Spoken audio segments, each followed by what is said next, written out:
From Nickerson Field at Boston University, Continental Cablevision and Brockton Community Cable Television present the Division 1A Eastern Massachusetts Football Championship game. It's the Brockton Boxers in a rematch against the Eagles of St. John's Prep. Hi, everybody. I'm Tim Cox. Glad to have you with us for this first ever Division 1A playoff, as it's called. No Super Bowl this year. You know, football, at its essence, like other sports, is nothing more than a game, of course. And yet athletes in any sport are trained from the very beginning to take it seriously, to work hard, dedicate themselves, and sacrifice themselves for the sake of the team. When that sacrifice and hard work comes together in the form of a victory, a big championship win, it can be among the most rewarding and memorable experiences of an athlete's life. Yet every so often, athletes are dealt a cruel dose of reality that reminds them that, as the saying goes, you just have to put the game in perspective. We've seen it recently, of course, with the tragic injury to the Detroit Lions lineman, Mike Utley, the paralyzing injury he suffered in a game. And, of course, the Magic Johnson situation has forced everyone in the world of sports and beyond to put the game in perspective. That sort of thing is not foreign to this level either. These high school players today at St. John's and Brockton have their own experiences to reflect on as they prepare for this rematch today. The recent death of a St. John's player, Chip Schrundler, in a car accident the day after Thanksgiving. The illness of former Brockton star Jay McGillis. These and other factors coming together and certainly will be weighing on the minds of these players as they prepare for this game. But if they need any further motivation, they should have it. These teams, after all, were just together a few months ago in one of the most exciting games we've been a part of. And my partner, Steve Valley, takes us back to look at the highlights from that game. We all remember what happened the last time these two teams met on September 14th. The Boxers made a brilliant comeback from a 14-0 deficit, tying the game up with a mere 30 seconds left in regulation.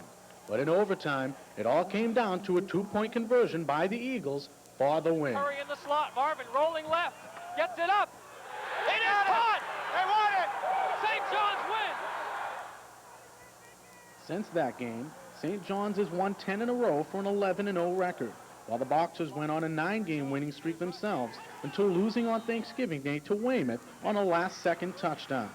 That loss sparked controversy whether Brockton should be going to the Division 1A playoff with a 9-2 record. Do we deserve to be in? We deserve to be in it probably more than anybody else in the state. And the reason I say that is because the MIAA has dictated to Brockton that we should have only a 3-team league. And by having a 3-team league, we have to go out and play the Iron week after week after week. Now, some people may say, well, Big Brockton, they should play the Iron every week. But that's not the way it is for many schools. After beating the Boxers in overtime, the Eagles have had close calls against common opponents, Severian and BC High, teams that Brockton has beaten easily. But remember, going undefeated is easier said than done. I see them as a team that doesn't know how to lose. I see them as a team that they do whatever it takes to win. They did that against us, and they've done that against many of the teams that they've played, and which means that we have to do the same thing. We have to go out and we have to play, obviously, the best football that we've played all year. There's no question in my mind that they can do it. I know that we're better than they are. I'll tell you that right now. We're better than they are. And as long as we play football the way we can play football, things will work out fine. Brockton came out and played uninspired football in the first half against Weymouth, going down 21-0. Colombo thinks that his Boxers can rise to the occasion and play emotional the way they'll have to play to win this rematch. No question about it that we've been looking forward to this opportunity. We've thought about it from the day we left that field, that there's a distinct possibility if we did the things that we had to do, we would have the opportunity to meet them again. We don't have the chance to do that against Weymouth this year, but we have the chance to do it against St. John's, and I think it would wipe out a lot of things in our memory and our thoughts, and I think we'll definitely go into this game with a completely different attitude from the very beginning. Well, Steve, I don't think either team will have trouble getting emotional today. The question that remains to be answered is whether that emotion will serve as a distraction or an inspiration. Well, you as an athlete know as well as everyone does, your emotions can either work up or down. Obviously, St. John's was down. A death of a teammate plus a mother died. Mike D'Onofrio's mother died. it's going to be very tough to see. It's really something you cannot measure until they get out here in the field. And on the other side of the field is Brockton. Of course, they have Jay McGillis, who was stricken with leukemia a week before, or 3 days before the Boston College-Miami game. Armin Colombo wanted to give Jay McGee the game ball from the Weymouth game. It didn't happen. He wants to give the game ball from today's win, or hopeful win, to Jay after this. Obviously, Brockton has something else. Jim Bailey, probably the best lineman in Eastern Mass, is out today. As we're going to see when Brockton hits the field again, Mark Hartzell he ripped the boxer off his helmet, has 77 taped on it. It's going to be either way. Who's going to come out high, who's going to come out low, that's yet to be seen. Hopefully, for our circumstances, it will be Brockton. I hope so. Well, in terms of pure football, it's St. John's with an undefeated season on their minds and Brockton with revenge on their minds. All the action coming up for you right after this.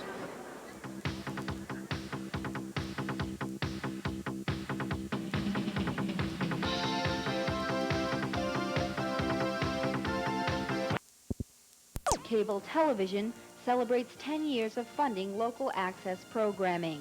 The Brockton Channel 6A informs you with news and events of the city's varied ethnic communities, entertains you with outrageous music and stand-up comedy with Paul Mitchell, as it enlightens your psychic mind. No other channel can give you coverage so important to your community. From Metro News to Brockton High School sports, arts to public affairs, tune into the Brockton Channel 6A. Access programs that hit home.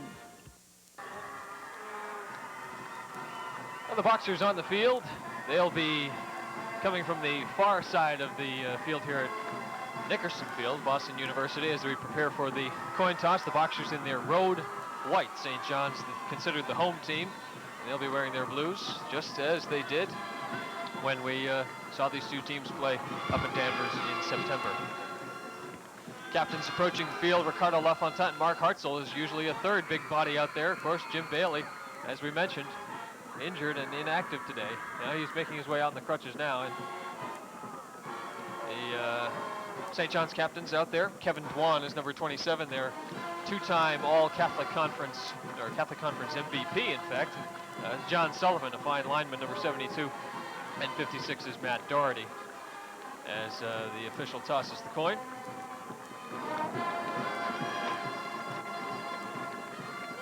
And there's the 77 that Steve mentioned on Mark Hartzell's helmet. Looks like he's playing for the Alabama Crimson Tide. Certainly the same weather this kind of year. The rain has begun to fall. It's been a raw, overcast day, and just a few minutes ago the rain started to fall with authority. And you see the referee's indication. The Boxers will be to our right, St. John's to our left, and the Boxers to receive the kick. This is the 1A playoff game. Earlier here at Nickerson Field, the 1B game was played. What a game. That was a thriller. If we have anything like that here, well, if we have anything like that here, it'll be exactly like what we saw 3 months ago. Because the Waltham-Bridgewater-Raynham game this morning was very much like the Brockton-St. John's game up in Danvers. It went to a tiebreaker and resulted in a 1-point victory for Waltham. The Hawks taking the playoff game in a thriller. In grand fashion. What was that you were shooting yesterday? In fact, that one ended that way because Bridgewater-Raynham getting the ball first on the tiebreaker after coming back from a 14-0 deficit, tying the game at 14-all, scored on their possession and missed the extra point, giving Waltham the chance to take the lead. They did, and they won the game 21-20. We're preparing for our national anthem here as the crowd still filters in.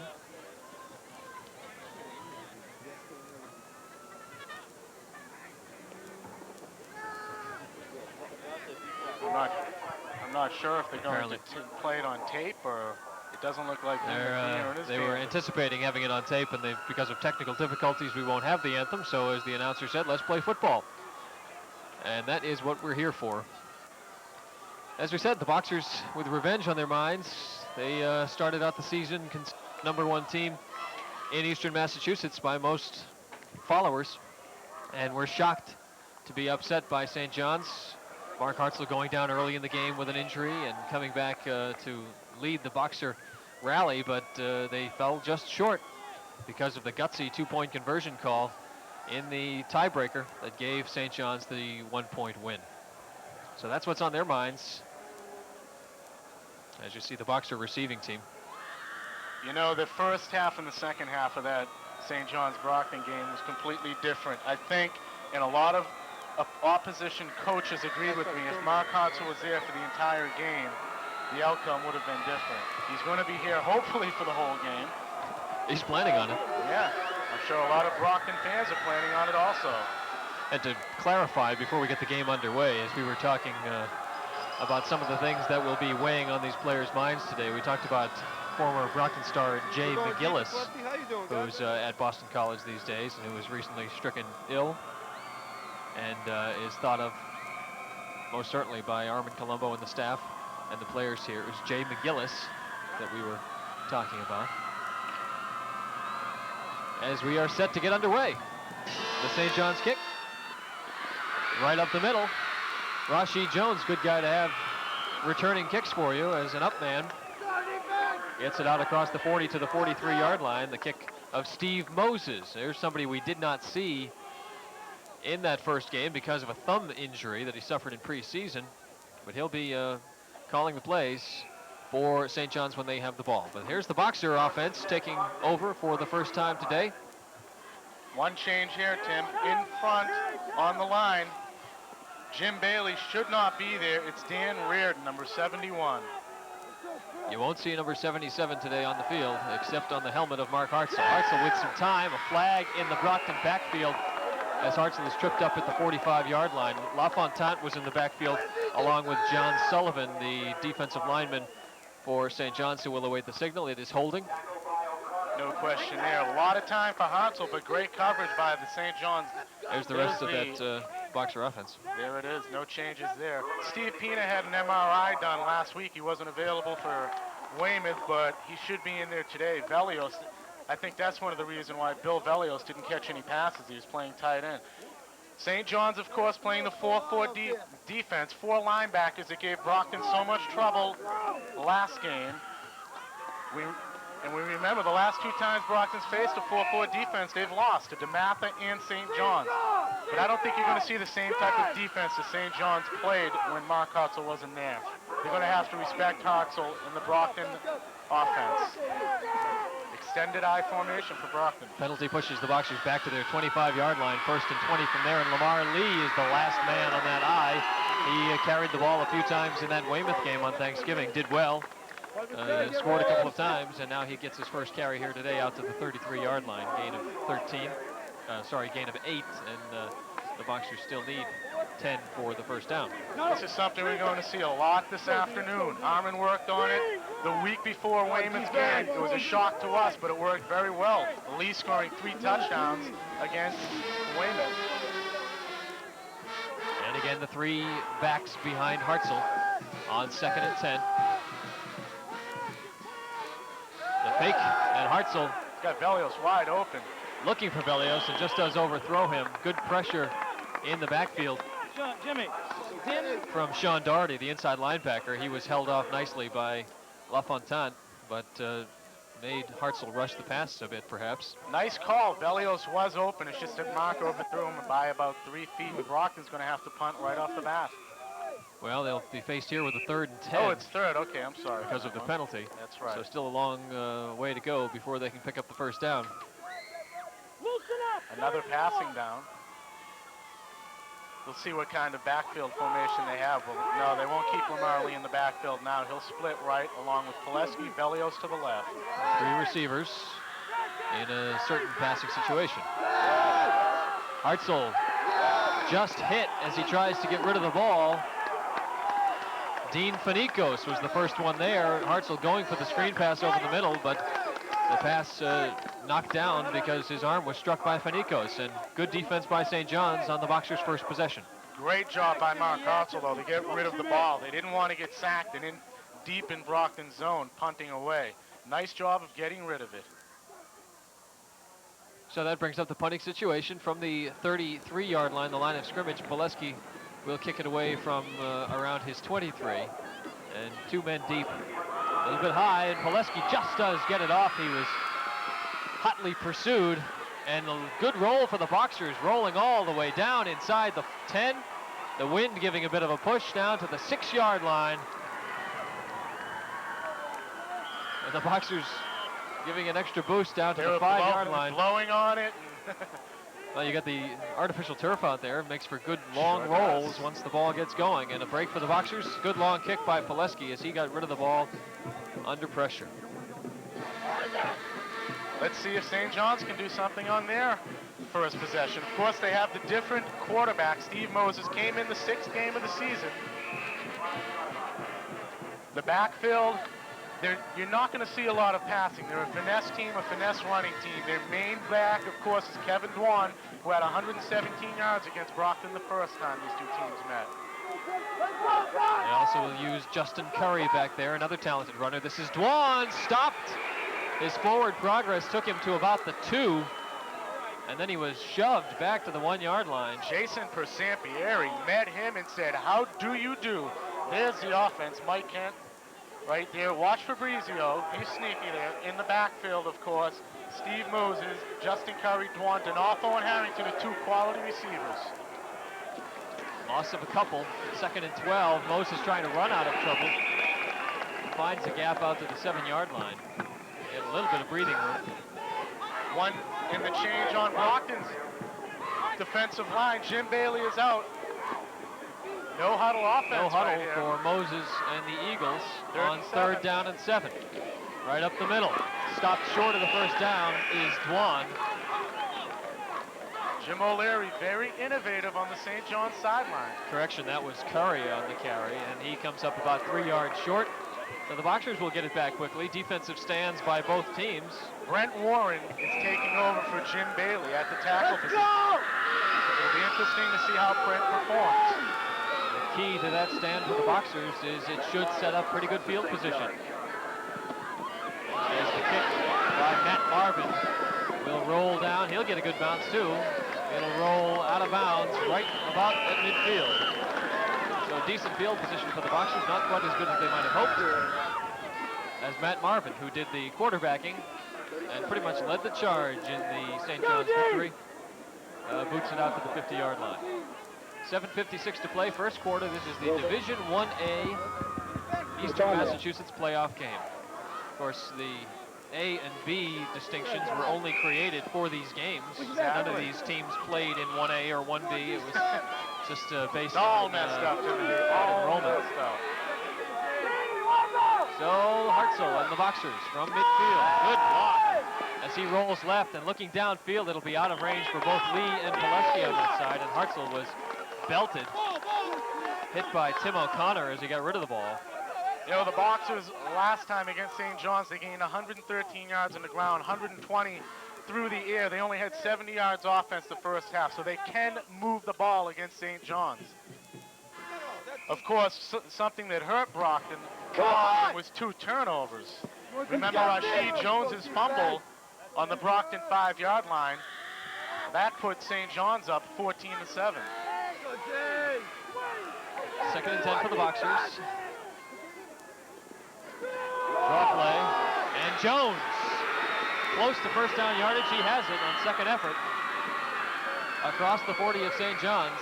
Nothing fancy there. They're running behind the left side of their line. They're running behind Dan Reardon. Rashid was our most valuable player, the Cape Cod Cafe MVP of the Thanksgiving Day game. He had a great second half. Watch the cut here. Watch the cut. Follows his blockers. Guards pulling. And then it's just pure strength. He dragged them for a good 4 yards. 1st and 10 from the 39 of the Prep. And this is Donaldson getting his first carry. Bounces as he's hit quickly by Sean Doherty and picks up a couple of extra yards as he falls forward. You know, the field is in great condition for the second game. The first game, the far end of the field was completely covered with ice. And believe it or not, during the game, they had workers out there shoveling the ice off of Nickerson Field. And when we say during the game, we don't mean meant between during the plays. game. While plays were being run. The ball would be on one end of the field, and on the other end, you'd have 3 or 4 workers with shovels taking the ice off the field. The weather, of course, causing problems for a number of the games. The playoff games, some of them having to be moved or rescheduled. This one is as it was supposed to be. 2nd and 7. And again, Hartzell under pressure and down beyond the 45-yard line of the Prep. Doherty and Finicos, the two ends who proved so much trouble for Brockton in their first matchup of the season. Mark's got to get rid of that football. And remember, it was a sack in the early going, or a tackle at any rate, that Two of them knocked Mark Hartzell out of the September game. Dan Reardon, number 71, Bailey substitute, having a little bit of trouble taking care of number 56, Matt Doherty. So the big loss pushes the Boxers back to the 45, where it is 3rd down and 16, and Hartzell needs a timeout. A little bit of mix-up there. Lamar Lee didn't know where he was supposed to be. Hartzell tried to call him over and tell him, but he didn't have enough time. So the clock stopped with 6:06 to play in the quarter. No score. The Boxers picked up the 1st down, but the big sack has them now in a passing situation. The first sack of the game, but at least the 3rd time that Hartzell had been pressured. You know, last week against Weymouth, Mark Hartzell had a very poor beginning, 3 interceptions in the first quarter. I talked to him in Colombo about that. He didn't seem to think it was going to bother him, because when you're a quarterback, you have to realize that you're going to touch the ball every offensive play of the game. And from the first play on, Colombo thinks that Hartzell is a senior with experience. He'll forget about the previous game. He's just going to concentrate on this championship contest. Quarterbacks, like pitchers, more than any other players in sports, perhaps run hot and cold. Absolutely. And you can't be perfect or near it every time out. And the key to a good quarterback, especially at this age when they tend to be vulnerable, is to be able to put that out of your mind and focus on your ability and remain confident that you can do the job. It is Hartzell's arm that'll have to do the job on this play. Again, the rush. Hartzell going deep for Lee. Good coverage there, and it'll be who gets it. Nobody. Lee going one-on-one with Mike Donalfo. I'll tell you what, Lee could have been called for offensive pass interference. He pulled at Mike Donalfo's shirt about a second before the ball arrived. See if we can see this on the replay. I don't know if we'll be able to see it, but he pulled Donalfo so Donalfo wouldn't have a better edge on the ball. It appeared the wind may have hampered Hartzell on that one. He aired it out, and it just hung up there for him. The wind is gusting in different directions, a little hard to You're gauge. not going to be able to see it. Yeah, you did see it right there. Lee tugged on number 2's shirt. So Pileski to punt for the 2nd time. His first one was a great one. This one depends on the bounce. Bounces down inside the 10 and rolls laterally to the 9-yard line. So twice now, Pileski has nailed the Eagles back inside their own 10-yard line. Again, the 2nd time, St. John's gave Brockton very good field position around midfield, and Brockton was able to do nothing. For a couple plays there, it looked like they were going to go on a nice drive, but for the 2nd time, more impressively for Brockton, they have St. John's deep in their zone. Really no offense so far, Tim. No one has put anything together. The Boxers picked up the 1 first down, and that's been it. So we'll see what Steve Moses and company can do on this possession. Over the middle, and dangerous pass for Donalfo. I'll tell you what, Donalfo made one heck of a play there. He knew that Pileski had a beat on the ball. He made sure Mark wasn't going to grab that. Pileski's got 4 interceptions in the season, 2 against Weymouth. He had his eyes all over that one by Moses. Coming right at you. Beautiful risky play by both backs there. See Donalfo go up. He knew that Pileski had his eyes on that football. 2nd and 10 for the Prep. You won't see them throw too much. Dwan and Curry are your backs. And this is Kevin Dwan. Good hole and out across the 15-yard line. That'll bring up a 3rd down and 2. Kevin Dwan, a fine athlete, 1,300 yards plus rushing this year. Again, the Catholic Conference most valuable player as a junior a year ago, and again this year. And an excellent student as well. He was quoted extensively in the Boston Globe story this week about the emotional pressure that the Eagles will be under today, and seemed like a very eloquent young man. 3.5 GPA. Very impressive.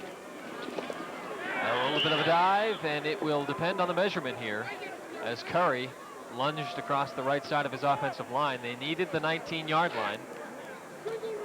I don't know. As you said, it's going to depend on the spot. St. John's, of course, they're wearing a patch for number 38, Chip Schrudner.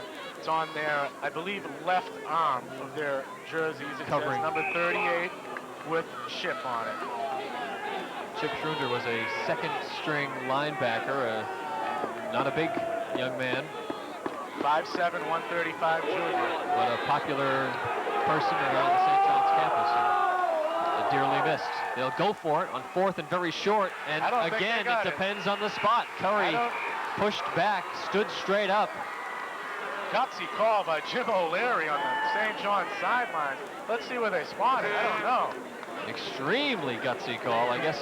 Maybe with his forward progression, he might have got it, but I don't know. From here, it looks good. Yeah, from here, it looks like they have it, But I wouldn't want to be the official on a call like this. No.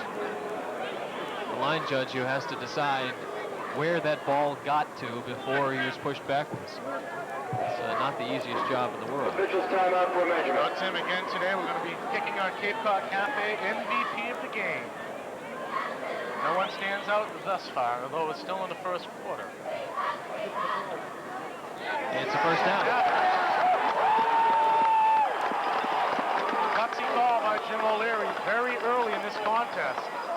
You're not even at your 20, 4th and 1. A lot of coaches would have punted. I think even Armin Colombo would have punted, and he usually goes on a 4th down. It's a vote of confidence for the defense, telling them that if our runners don't get that, we're counting on you to stop the Boxers 20 yards from the end zone. So a 1st and 10 at the 19-yard line. Still a long way to go for the Prep.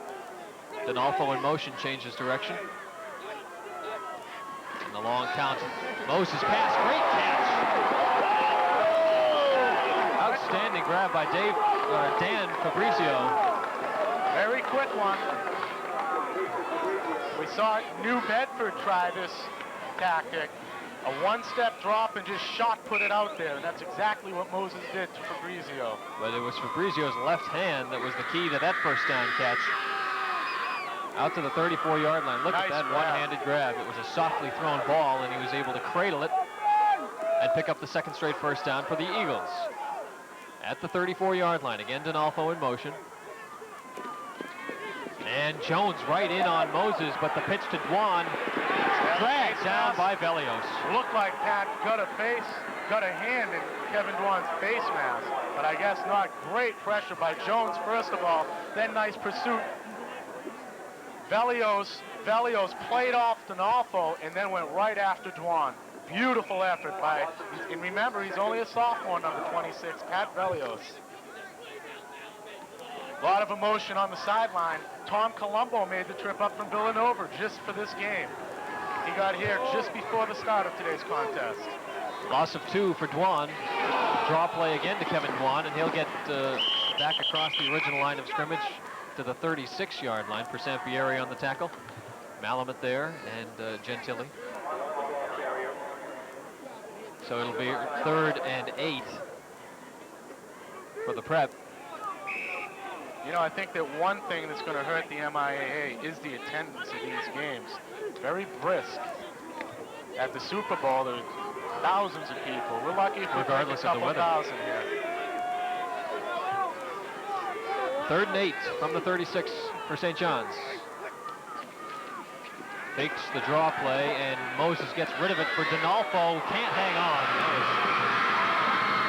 Footsteps coming. Pileski was right in front of him, and Donalfo must have known he'd get popped.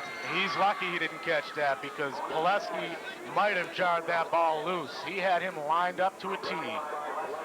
So again, Moses leads the receiver, but this time it's just out of the reach of Donalfo, and the typical conservative play here is certainly what's warranted. 4th down and 8, and the punt for Matt Marvin. Pretty good kick. Lee will get it at the 28-yard line. They'll fake the reverse to Velios, and Lamar Lee with a flag upfield gets across the 35-yard line. The flag thrown about 5 to 10 yards in front of Lee. Going to be a clip. Number 17, Jeff Masser, is signaling that he got cut down below the waist. That's the likely call in that situation on the return.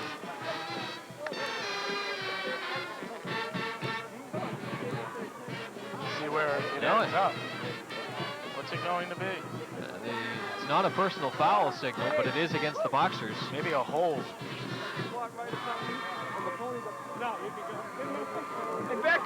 There you see Nickerson Field's press facility. We're upstairs. Home side.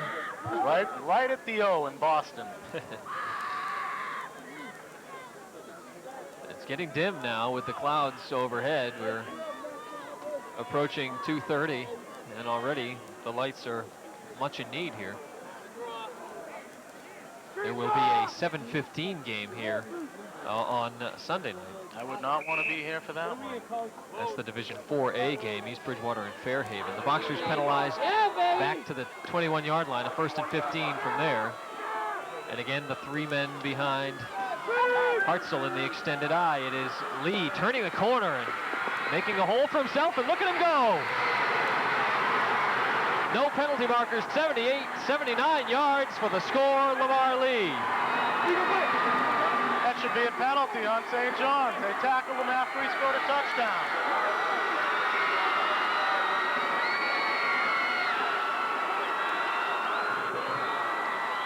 Just your basic outside run. And when that little guy right there is not so little, when he gets the ball, anything can happen, as he proved that time. With 1:39 left in the first, Brockton breaks out on the board.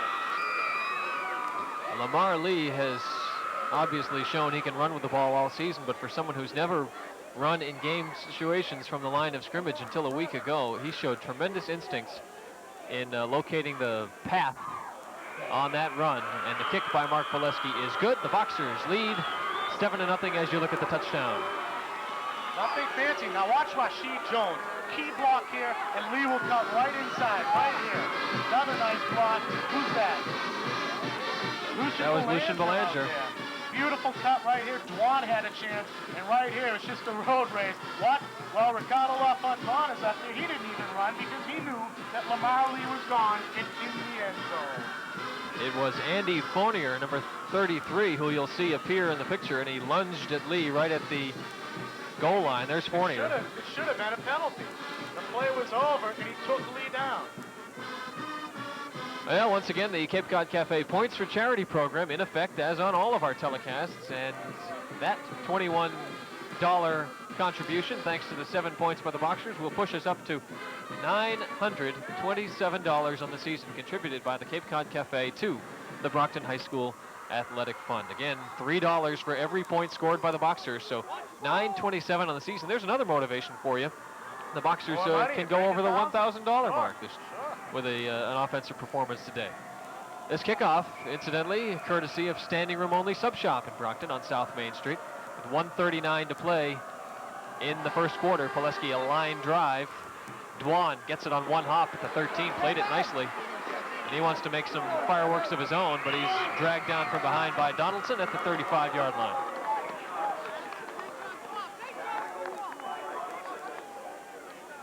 So Lamar Lee lights up the dim afternoon here at Nickerson Field. You wonder if Lamar Lee was in the backfield all year long. You know, I mean, you have to wonder. Oh, they've had so much success, 3 times against Weymouth, once against St. John's in the first quarter. We've said on many occasions that the Boxer runners, Donaldson and Jones, as you see Dwan pick up about 4 over the left side. Donaldson and Jones, in a different offensive scheme, could easily be 1,000-yard rushers. They certainly have the skills. Sure and would. You'd have to think the same would go for Lamar Lee, were they in a running attack. Well, you got Carl Donaldson, 6.47 yards per carry. Jones, 6.11 yards per carry.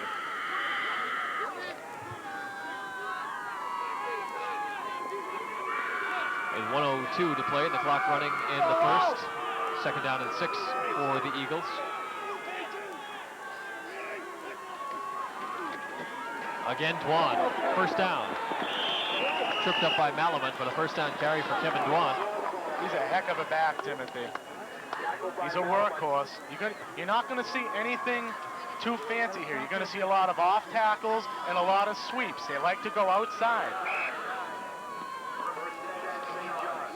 Dwan is not the biggest, not the fastest back that you'll see, but he gets the job done consistently. 1st and 10 from the 49-yard line of the Eagles, and Curry lunges into Brockton territory for a gain of 3.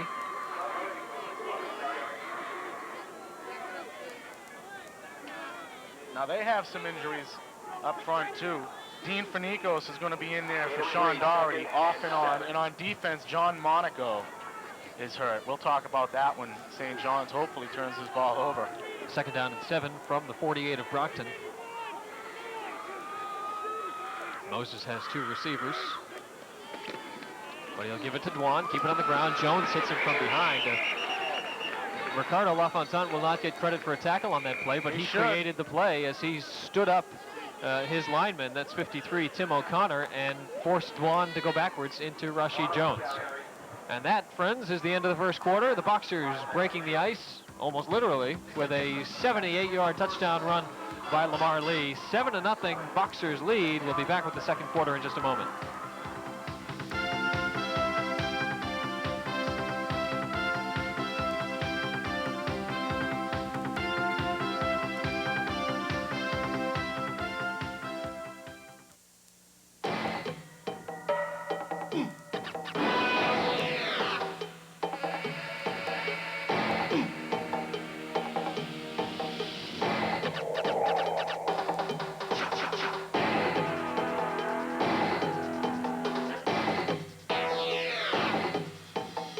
For almost 80 years, we've guarded the land below from the skies above.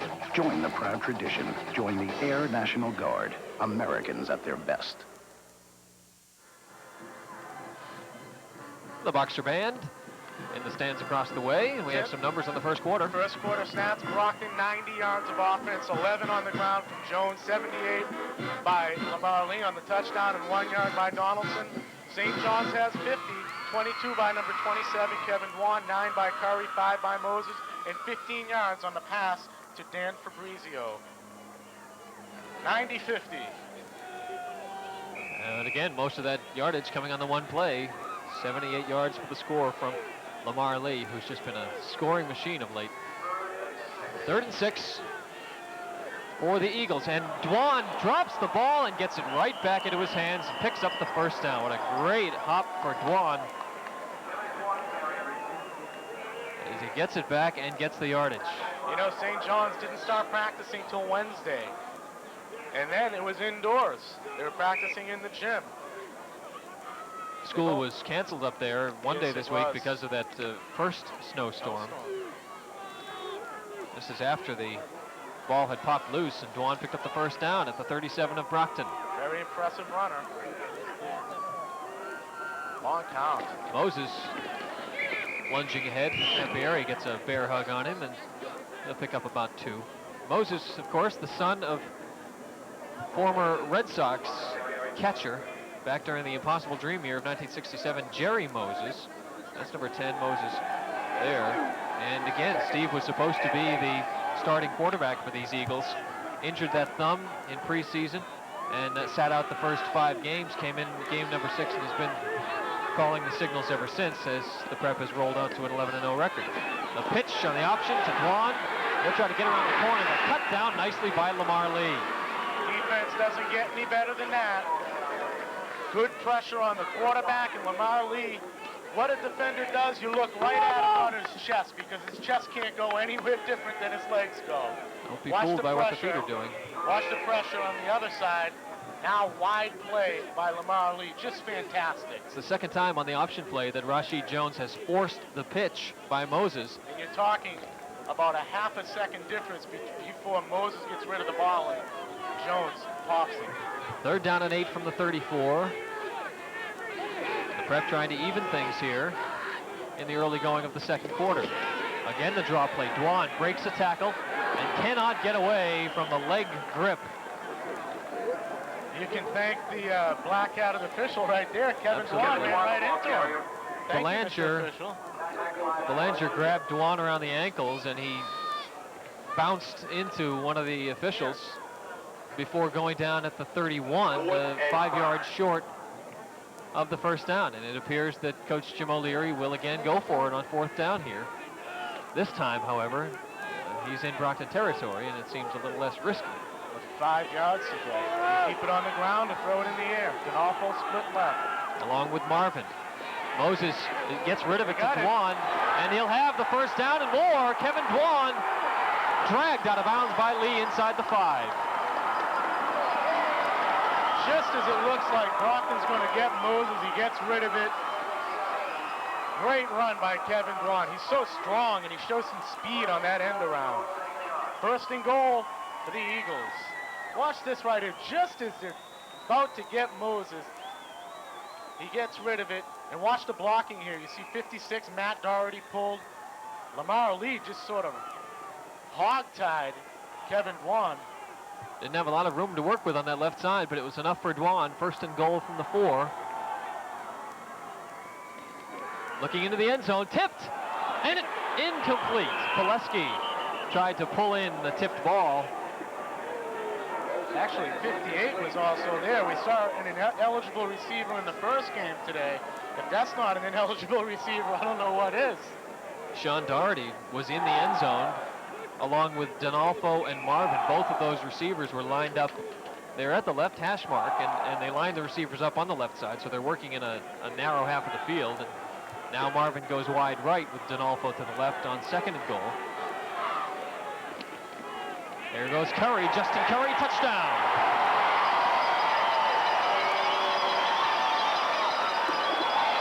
Justin Curry on the carry. Curry finishes an impressive drive by the Eagles. With 8:21 to play in the quarter, they're on the board. Thanks mostly to the running of Kevin Dwan. They'd have it no other way. Kevin Dwan's 11 carries, 63 yards, and we're not even halfway through the second quarter. 11 plays, 64 yards for the Eagles. This is Pat Matthews to attempt the point. A little bit high, but a nice job of getting it down. You know, these goalposts are a little bit closer. Nothing fancy. They're running behind the left side of their line. Sean Doherty, Mike Kent, and Matt Doherty. And we got a new ball game here, even at 7. All tied up. The early going of the second quarter. As both teams do it on the ground. I don't think you're going to see one team pull away from the other team today. It's going to be a very closely fought battle. Well, we know the Boxers have the explosive type offense, and St. John's is more of a ball control team. But after that magical first game, we know that anything can happen, and probably will. You know, some stats on Brockton's defense. They'd allowed 1,055 yards on the ground for the season. That's an average of 3.15 yards a run. 96 yards per game they usually give up. That's a little bit under what they gave up to St. John's the first game of the year. It is Moses who does the kicking. He'll just punch one out towards the 20-yard line. Lee picks it up and falls on it at the 18. I think he was waiting for it to roll out of bounds, but it got too close for comfort, and he had to step on it there. As the pursuit was on the way. So the Boxers will start this drive at the 18-yard line now, back in a tie game at 7-all. In this Division 1A Eastern Mass playoff game. It's a playoff, but it's not, because there's nothing to play off for. This is it for the season. It'd be nice if the two winners played next week, and I'm sure Waltham would like none the better. Waltham defeating Bridgewater Raynham in that tiebreaker game this morning, 21-20. Extended I formation once again. Double tight end. Mike Bourne in as the first man up. No, sorry, that's Lucian Belanger doing the blocking. Number 58. He's in the spot that Jim Bailey frequently occupies in that extended I. Well, all right. Dan Reardon's also in there. You know, for the first time in the history of high school sports, Waltham is rooting for Brockton because Waltham wants St. John's to lose, so they'll be the only undefeated team in Division I. That's a rarity.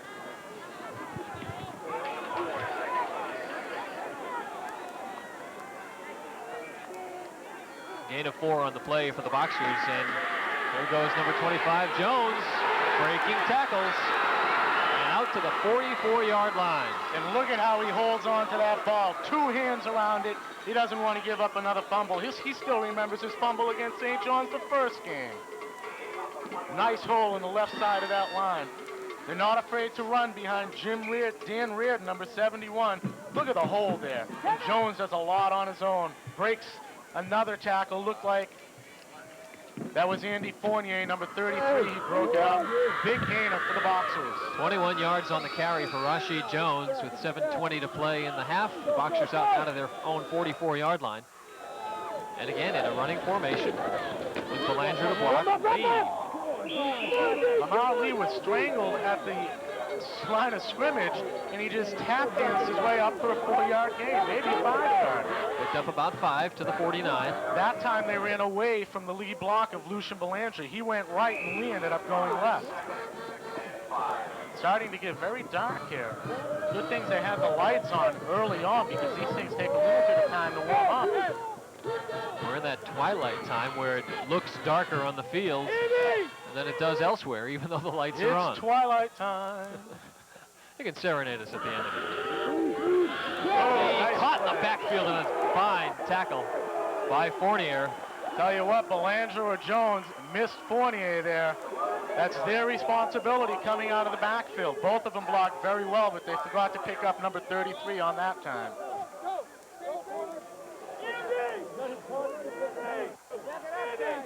See if we can pick up who it is. Doing number 33 sneaks in. Nope. Right past Jones. Jones, he slid right past Rashid. Rashid's a great blocker. You complete fullback who can also run long distances. Passing situation for the Boxers, 3rd and 11 from their 43. And 3 receivers in. Quick drop for Hartzell. Gets it to Lee. He's got to turn it up. And has the first down or close to it. At the 46, that's what he needed, and that's where he got. First down, Boxers.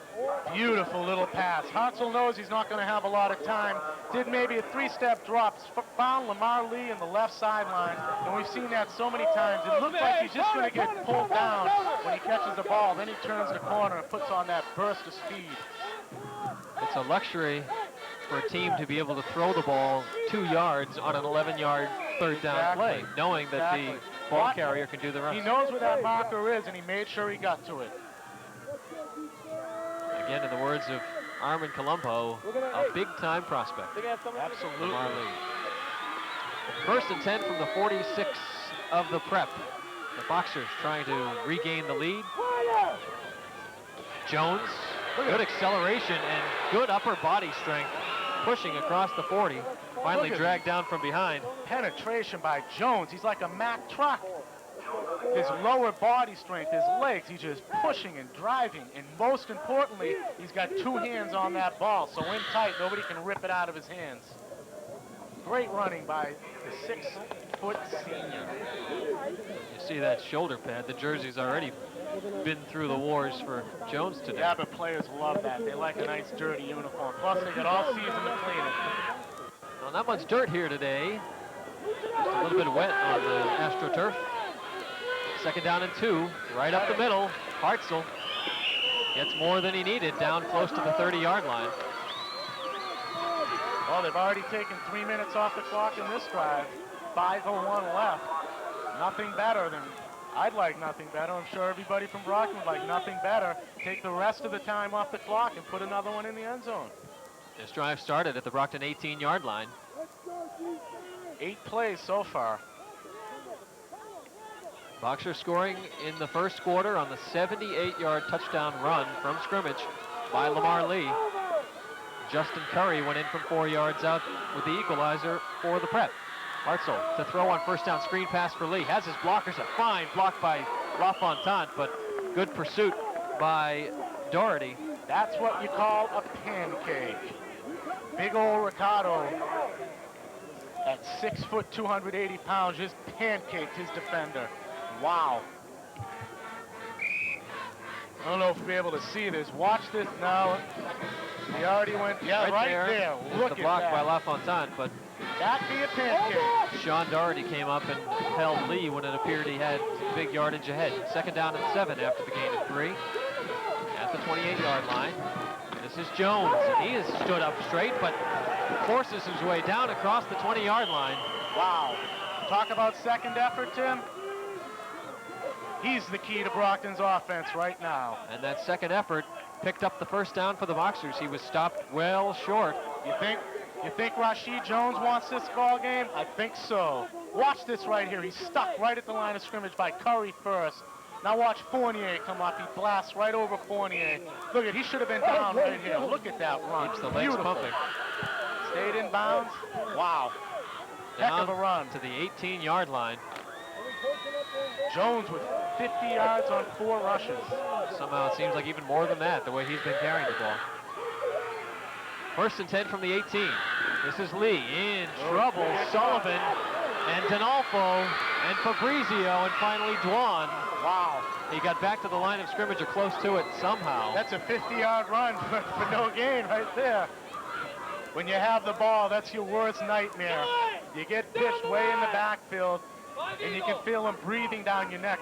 Lamar Lee did a great job, just so Brockton, well, it looks like they're going to lose about a yard, but it could have been a loss of 10 yards on that one.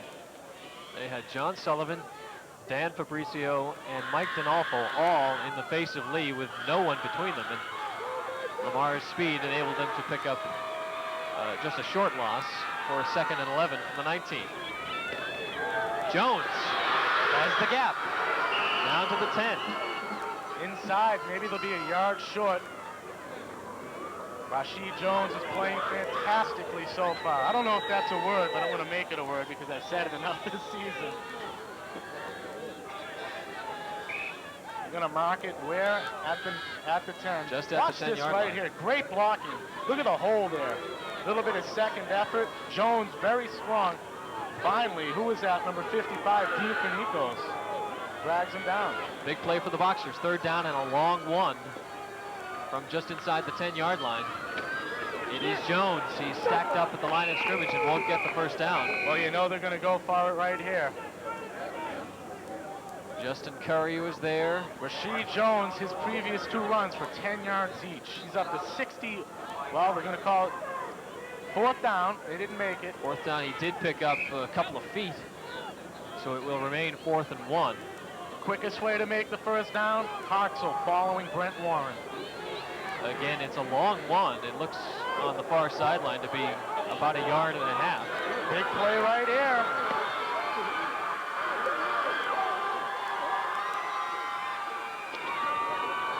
Hartzell in trouble. Appears to have the first down. He does. Was that a design play or a broken play? It wasn't a pretty play, whichever. Definitely but it wasn't did the job. They got the first down, and they're working time off the clock. More importantly, Tim, the clock will stop at 1:56. Watch this. Let's see who penetrates the Brockton backfield. That's John 72, Sullivan. John Sullivan. Hartzell very noticeably cuts back. Oh, that's about as close as any coach wants it. Mark Hartzell, not counted on for his rushing ability much this season, but that's a big run right there on 4th and 1 inside the prep 10-yard line. Now we have a 1st and goal from the 6. 4 shots for the Boxers, but they lose the ball, and St. John's appears to have it. They do. Second time in a row, it's like a broken play. St. John's goes up with the gears on their 7-yard line with 1:27 left. That's got to take some steam out of Brockton right there. They had a fantastic drive, 15 plays, and they lose it on a fumble. That's not something you want to bring into the locker room. Who recovered? It's too tough to tell. It's a pig pile, but the blue shirts definitely have it.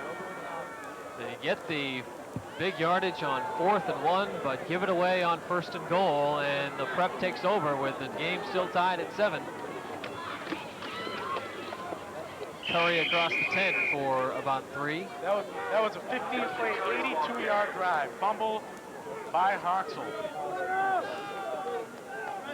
Hey, there's Handyman again. The prep man, I'm sorry. He's called.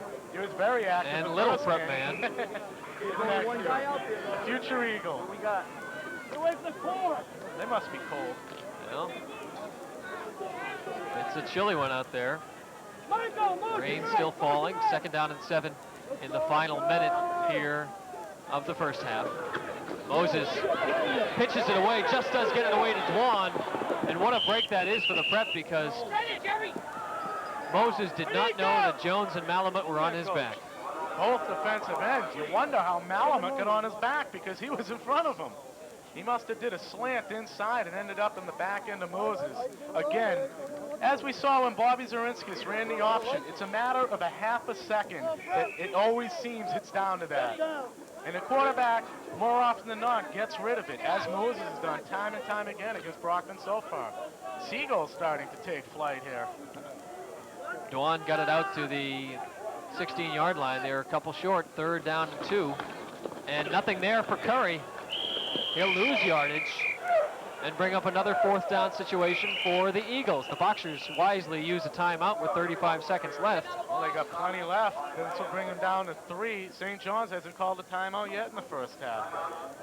St. John's likely to punt here, and the Boxers would get the ball back with about half a minute to work with and plenty of timeouts. Tie score, 7-all.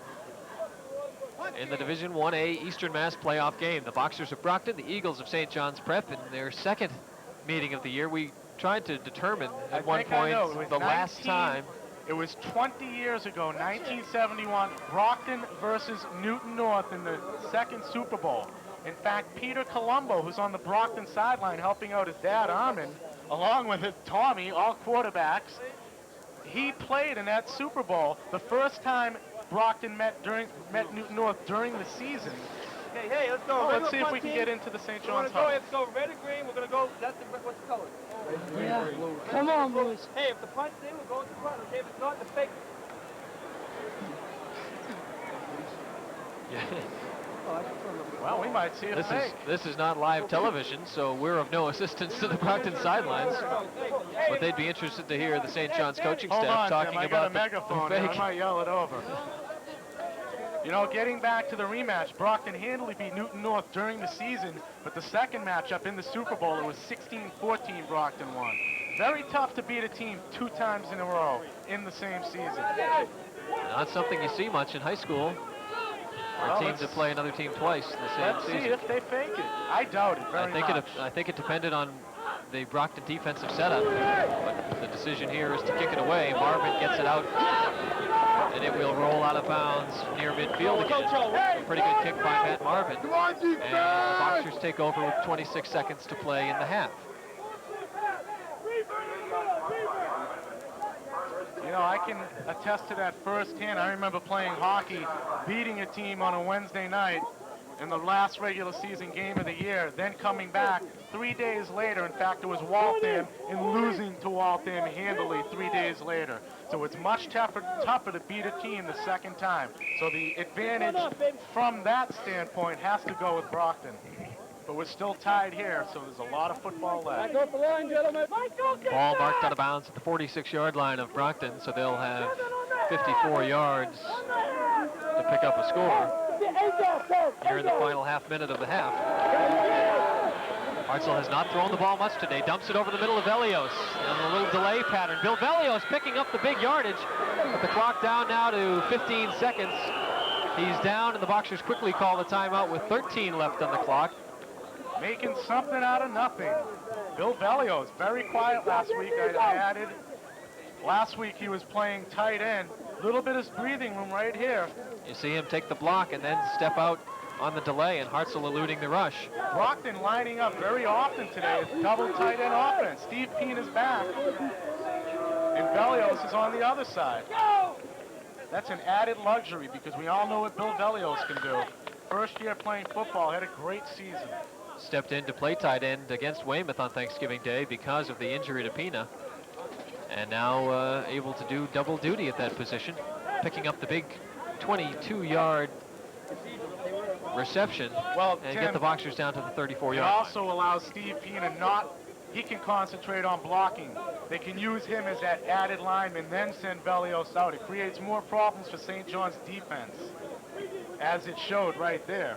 You delay a few seconds, creep out there. You know who used to do that so well? Russ Francis for the New England Patriots. Used to do that so pretty. He's a last resort. Hartzell had plenty of time, tiptoed out of the pocket, and just found Velios. Nice game. Been good coverage in the secondary for St. John's. Hartzell has been given a little bit of time to work with, but frequently has not found anybody open. Well, do you go long here or go for maybe a 10 or 15-yard pickup and leave it up to Mark Pileski for a field goal? 13 seconds on the clock. They're in the shotgun offense, 4 receivers. Hartzell over the middle. Pileski open and popped by Dwan at the 16. Wow, what a hit by number 27, Kevin Dwan. Sorry, that was Jones, not Pileski. 25 instead of 15, and with 6 seconds left, the Boxers take the timeout. And he did kick 1 field goal on the season, I believe, did he not? I think he did 1. Drawing a blank on when that might have been, but I believe he has. Here's the kick. It looks long enough, and it is good. With 1 second on the clock, Mark Pileski's 32-yard field goal puts the Boxers on top by 3. You know, and I mentioned earlier that these goalposts are really close. The NCAA moved them in even closer this year. And we saw in the first game a mixed extra point, and that's from another 15 yards out. That's a big-time college play right there by Pileski. And more importantly, it'll give Brockton a lead going into halftime, barring an incredible kickoff return by Mr. Dwan. Look for a squib kick here. And that, of course, will tack a few more dollars into the Brockton Athletic Fund, thanks to the Points for Charity program from Cape Cod Cafe. The 3 points produces $9 and gets us up to $936 on the season from the Cape Cod Cafe to the Boxer Athletic Fund in their Points for Charity program. They've been doing it all year, and it's been a banner year. As Mark Pileski, a multi-talented weapon. Now, he can catch the ball. Tim. As you see the press box, all sorts of press coverage for these games. And Pileski will just squib one down. The clock will begin to run. The flag flew. I believe the Boxers were offsides. But that should wrap up the first half regardless. And the Boxers will have to come back. Hartzell is leading the charge to the locker room, but the officials are indicating that they must come back for a second kick because of the offsides penalty. And half of the team still doesn't know. They're already indoors. Oh, and here they come back outdoors. See Mike Von George down there getting the message to the troops. Thanks, Vaughn. There was 1 second on the clock when Pileski kicked off. The clock began to run as soon as it was touched by John Sullivan. But the half cannot end on a penalty, a defensive penalty. And I assume that in a kicking situation, the kicking team is considered defensive. So it appears that Pileski will have to kick it off again. Well, the Brockton band is ready to come on. They're the away team. We're away, so they will be out first. Then go back and warm up, maybe get some hot chocolate. I'm not sure I see St. John's band. I don't believe they have one here today, so the Boxers will be the show at halftime. They usually are. Now this is an interesting situation because if St. John's were to play this, I'm not sure whether they're calling the penalty or just saying that there's still 1 second for St. John's to get one play. Because he was down when his knees were on the carpet when he caught the ball. The clock never did begin to run. No time. We saw that in the Weymouth game when Lamar Lee on the Boxers' final opportunity smothered the ball. The clock did not begin to run, and the Boxers had a couple of shots, which of course came up empty in the final seconds.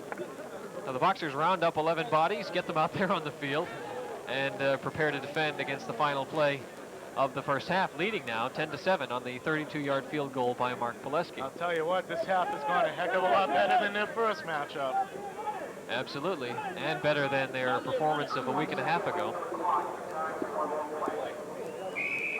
So the Prep gets one shot from their 30. trailing by 3. And again, since this is not really a passing team, they do have Denolfo. They also have sent Mike McCone out there. They'll use the option. And Juan looks like he thought about throwing it. Now turns it upfield. Pretty good run, but they needed much more than that as the clock runs down. And the teams head for the locker room here at Nickerson Field. A pretty well played first half. A defensive struggle early. The Boxers getting on top first and coming back for a 10-7 lead at the intermission. We'll have the halftime stats and the halftime show for you. Please stay with us.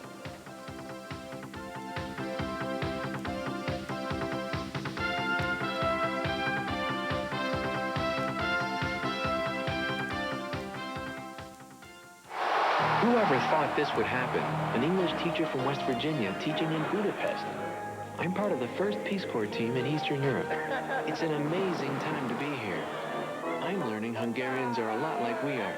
They love their freedom, and they're open to new ideas. The government of the people, by the people, for the people, shall not perish from the earth. There's a lot of work ahead of us, but I can't think of any job I'd rather have. Peace Corps, the toughest job you'll ever love.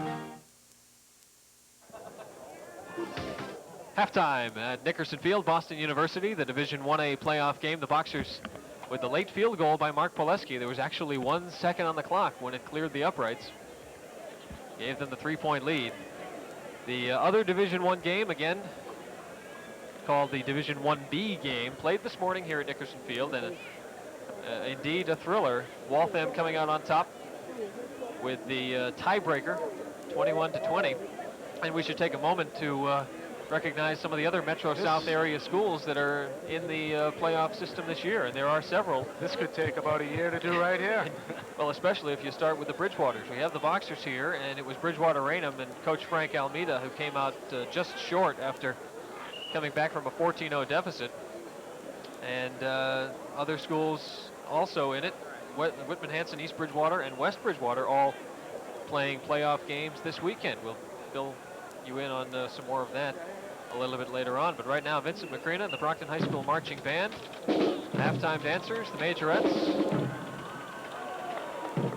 and their final performance of the 1991 football season.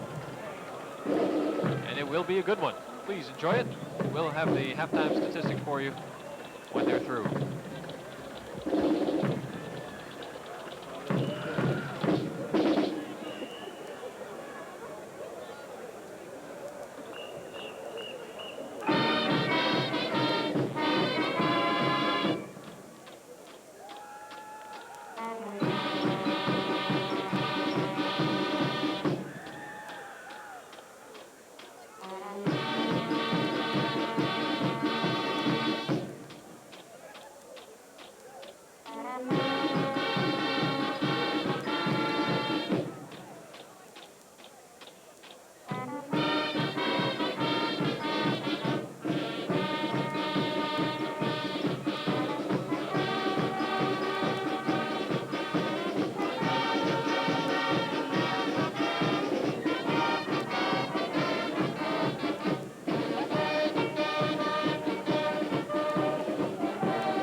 Tonight, Dolores had a few drinks, did some crack, and ended up another tragic story.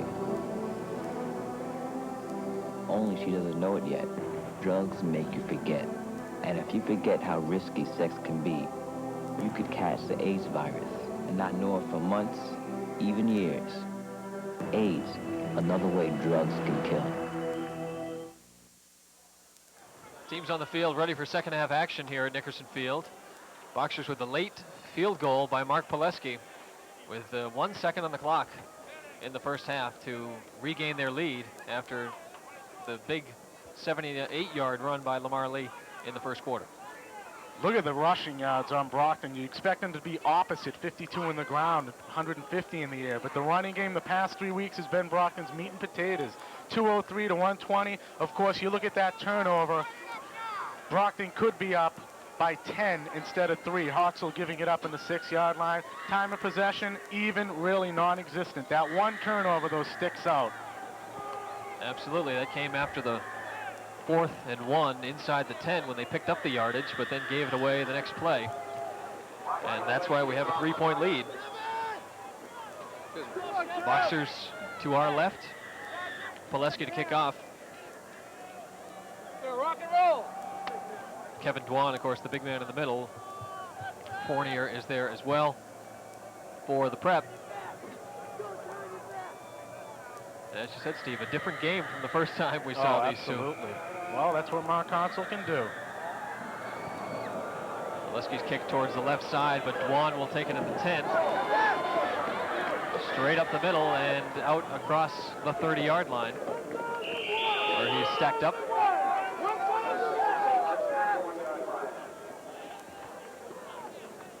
This is still a ball game that can go either way.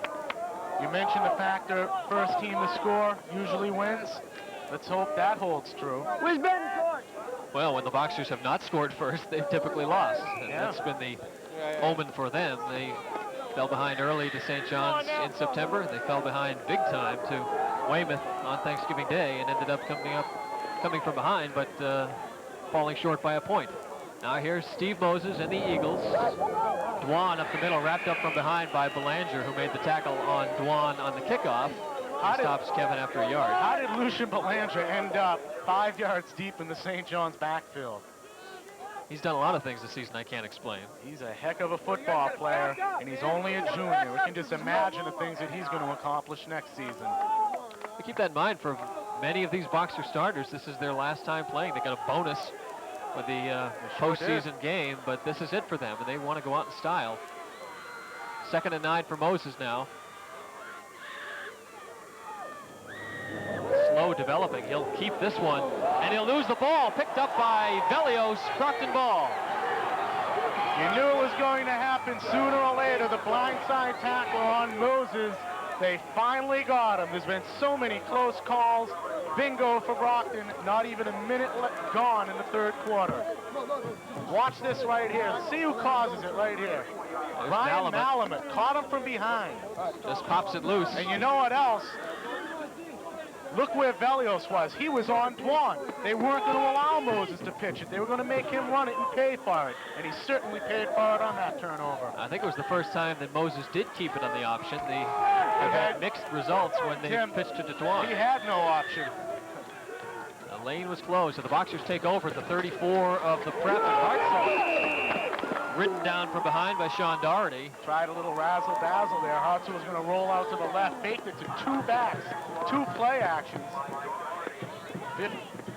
Matt Doherty didn't buy it, though. Loss of 4 on the play. Sorry, loss of 6 back to the 40-yard line. 2nd and 16 for the Boxers. 9:45 to play in the quarter. They need to take advantage of the good field position created by the Velios fumble recovery. Well, they need something out of this right here. Velios has played well. He's just a sophomore, as you said, and he's made a couple of big stops on the option. This time comes up with the ball. Boxers again with the 3 men in the backfield, and Jones able to just get a couple back. Fournier on the stop, along with Curry. You know, you got to realize that when Lamar Lee has the ball, he has 2 blockers ahead of him. But when Rashid Jones gets the ball, he's only got Belanger, and usually he's running misdirection. So a lot of these yards that Rashid Jones gets are all his second effort, as you see the tearaway shirt version of Rashid Jones. Hey, Reed, right in the middle, A long way to go for the Boxers. Third down at 14. Well, we'll call it 15 as they mark him down at the 39. Donaldson back in the backfield. No block. And Hartzell with time now, looking for an open man. Finds Velios. Stays on his feet just short of the 25-yard line, so still 2 yards short of the first down yardage, but great work by Bill Velios. How about the work by Mark Hartzell? He threw that on the run across the field. Very nice effort on both parts. Velios looked like he was going to get caught right there. I don't know where he gets his balance from. He's just tripping ahead. Ooh, couple short. They're going to go for it, though. They have to. Hit by Sean Doherty, lost his balance, and if he had not, he would certainly have picked up the first down yardage. So 4th down and 2, and a long 2 from just inside the 27-yard line. We'll call it 3, in fact. And the give to Jones. He has the first down. This is his ball game today, Timothy. There's no stopping number 25. He breaks through that line of scrimmage. It takes 3 or 4 St. John's defensive backs to tackle him. Watch this. They're just going to run a simple dive right up the gut, right behind Mike Dombrowski and Ricardo. The blocking of Bill Velios there as well. Look at that. Beautiful, beautiful, beautiful. Jones just seems to get more confident every time he carries the ball. It's a shame it's the last game of the season because he's hitting a bull. Peak stride right here at the final 3 games of the season. Fans in their 4-point stands. 1st and 10 for the 18. Hartzell has Lee. And Lamar hit by Donalfo and Fabricio and knocked out of bounds after a gain of about 5. Again, but look at St. John's tacklers haven't been bringing down any Brockton people with the ball with one player. It's always 2 and 3. If Brockton gets in a one-on-one situation, they got a very good chance of bringing it right in there. They're not stopping Brockton on the initial hit. Very important to do. They're not wrapping. They're trying to pop him up top. You're not going to stop Brockton's offense like that. Lee now in the slot. Pileski wide out. Donaldson and Jones in the backfield. It's Rashid Jones. Not much this time. The tomahawk chopping. The chop shop. Rashid Jones, 71 yards in the day so far. 7 minutes left. Brockton 3rd and 5 on the St. John 13-yard line. They'd love to push it in right here, Tim. Second time they've been down here. Their first touchdown, of course. Their only touchdown was a 78-yard run. The only time they've been down here, they gave the ball away. So the Boxers needing 5 yards for the first down. Hartzell caught by the legs. He thought about pitching it away and wisely held on to it because there were too many blue jerseys. The only Boxer in receiving territory was Dan Reardon. And that would have been ineligible receiver. I was just looking to see if Hartzell actually got up from the turf. He took a smack right here. A lot of blue shirts on him. Watch this right here. He gets smacked. Ouch. That's for Nikos right From all there. sides. Head over heels. That sets up the second field goal attempt of the day for Mark Pileski. This one a yard longer than his successful one in the first half. It is up and it is good. Mark Pileski 2 for 2. And the Boxers come away with 3 points. You know, Tim, I think this one was actually a little bit easier for Mark because he had a better spot. It was in the middle of the field. His previous one, although it was very tough, it was a lot tougher than this one because he was on the left hash mark. Great job by Mark Pileski. And that adds another $9 from Cape Cod Cafe to the Brockton High School Athletic Fund, bringing the year total up to $945. See if they can break that 1,000 mark. That drive, 8 plays, 15 yards. Pileski ends up with a 33-yard field goal.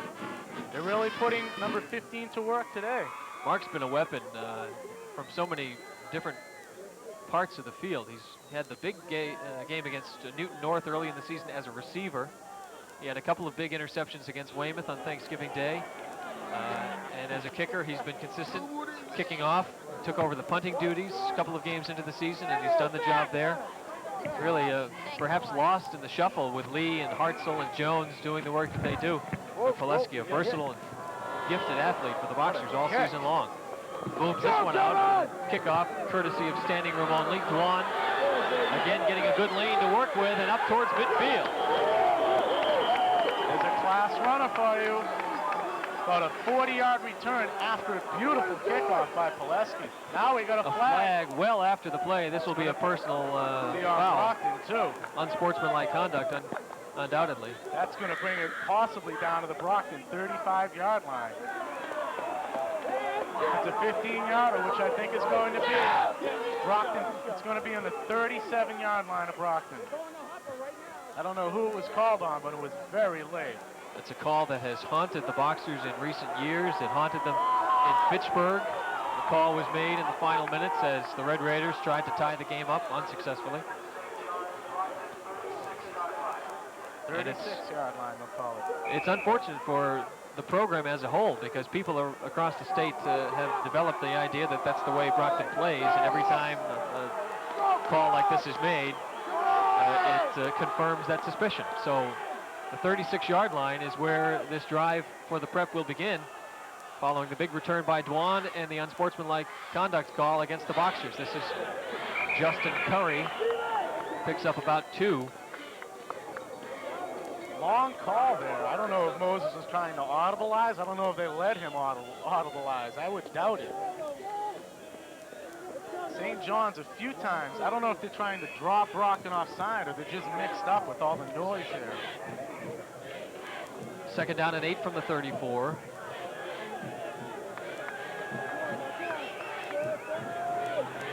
This is Kevin Dwan. Close to first down yardage.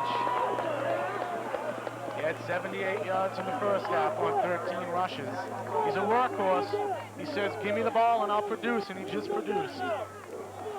Let's watch it right here. Nothing fancy here, just a simple run-off tackle. Watch him drop Pat Bellios out, go right inside of him. Malamet had a hand on him. Fernandez, well, that's Pileski, finally rips him down. 3rd and 1. 1 yard for the first down, and Dwan will have it. He's stacked up at the 25, but that's more than enough for the first down, and the St. John's drive stays alive.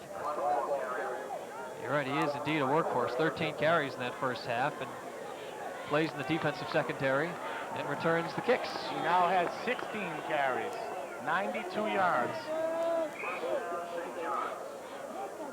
4:35 in the clock running in the third quarter. Boxers by 6 after the 2 field goals by Pileski, but if the Prep scores here, and the Boxers will be haunted by the fact that they gave that ball away deep in Eagle territory. Moses, a rare passing opportunity. Lee just does break it up, dived, and nearly made the interception. Oh, that would have been sweet, I'll tell you. Fabrizio, the intended receiver, at the 5-yard line. You can see why St. John's doesn't pass that often. That pass was a really bad one. A floating duck. They succeeded without the pass in the first matchup between these two teams, though Matt Marvin did not have to go to the air often, and when he did, it was not all that impressive, but they moved the ball well on the ground with Dwan and Curry and won that game. Now they're 24 yards away from trying to take the lead in this one. This is Dwan over the right side, off on time. So far, the biggest defensive play of the game for Brockton. Ricardo showing some good quickness in plugging up that hole. 280 pounds on 190, and you know who's going to win that 9 times out of 10. It showed it right there. Ricardo, 79 tackles this year. Loss of a yard for Dwan, and 3rd and 11 passing situation for Moses. He's got Matt Marvin wide left and Alfo in the slot. But he'll try the option, keeps it, and is wrestled down by Brent Warren. Brent Warren, who's in on the defensive side of the ball for the first time this year. There's been relatively no drop-off so far from Bailey down to Warren. Brent saw a little action in the goal line defense. They put him in because he's so big. 6'4". Now watch him, he gets one arm. on and forget about it, Steve. You're not going anywhere. You're not going to get away from Brent Warren, 6'4", 255. The prep calls a timeout. You remember they went for it on 4th and 1 from their own 19-yard line in the first quarter and succeeded. They went for it again on 4th and 5 in Brockton territory. I'd say punt it, hope to pin Brockton in deep. There's still plenty of time in this game. They're only down by a touchdown, and an extra point will put them ahead. So this timeout on the field, again, will congratulate those Metro South area teams that have made it to the playoffs this year. We mentioned the Bridgewater Raynham loss, a tough one for Coach Frank Almeida, coming up a point short in their Division 1B matchup with Waltham this morning. The others involved from the Metro South area, Whitman Hanson and Coach Bob Bancroft with their 8th straight league championship, this time in the Atlantic Coast Conference.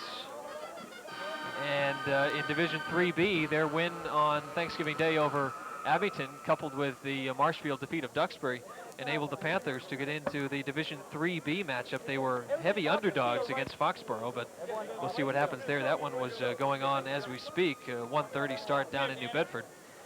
Tomorrow on Sunday, a couple of other local teams, East Bridgewater and Coach Ron St. George, with the running of Tyler McDonald, taking on Fairhaven. That one will be here tomorrow night, Sunday night at 7:15.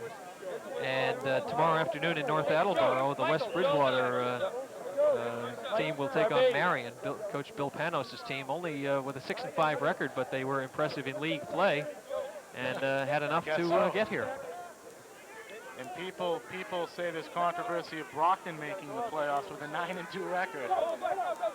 That was one of the criticisms of the playoff system, is that a team is able to get here. As St. John's goes for a hurry-up offense following the timeout. And a whistle, the Boxers wisely take a timeout to slow this one down. Well, they have 12 players on the field. That's why they took the timeout. They rushed them. Do a little quick math. St. John's with a 4th and 12. 3:23 here in the third period remaining. As you get a look into the St. John's huddle. Eyes of the Tiger, I guess that's what they call it. Again, it's been a tough couple of weeks for these Eagle players. About 2.5 weeks ago, the mother of receiver Mike Donalfo, who was also the president of the St. John's Mothers Club, Pat Donalfo, passed away, which was quite a loss for the school and the players.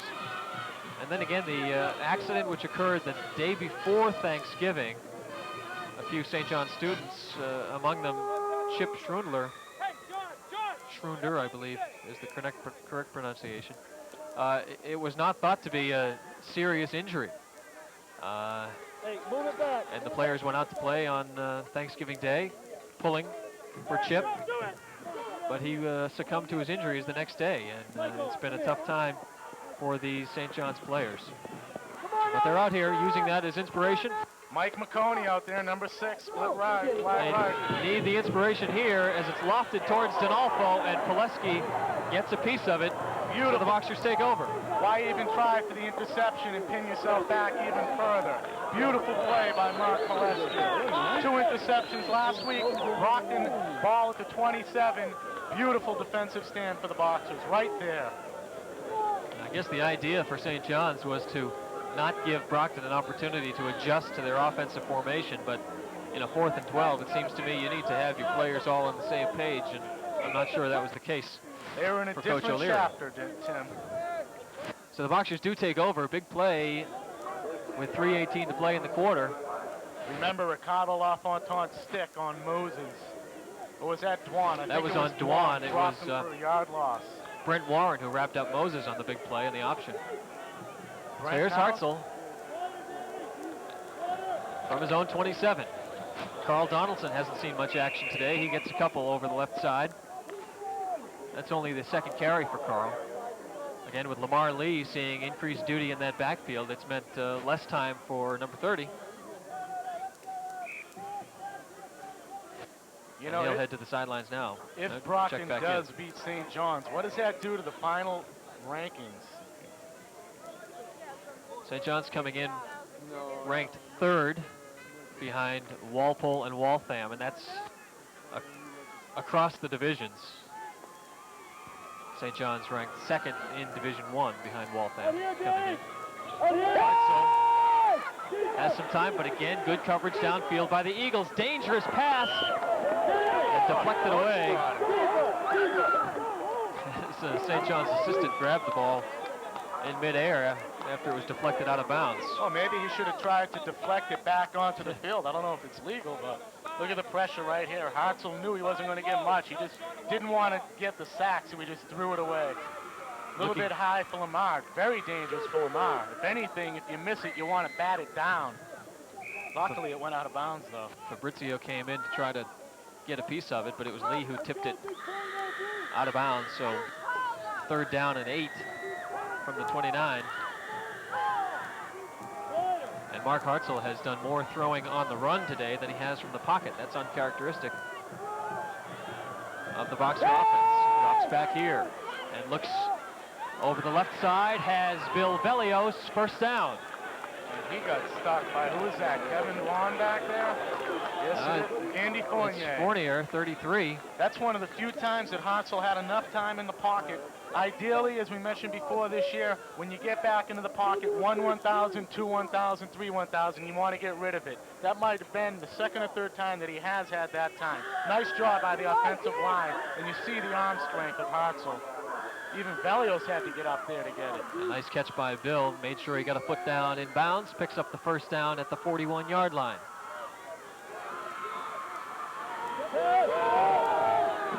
Jones.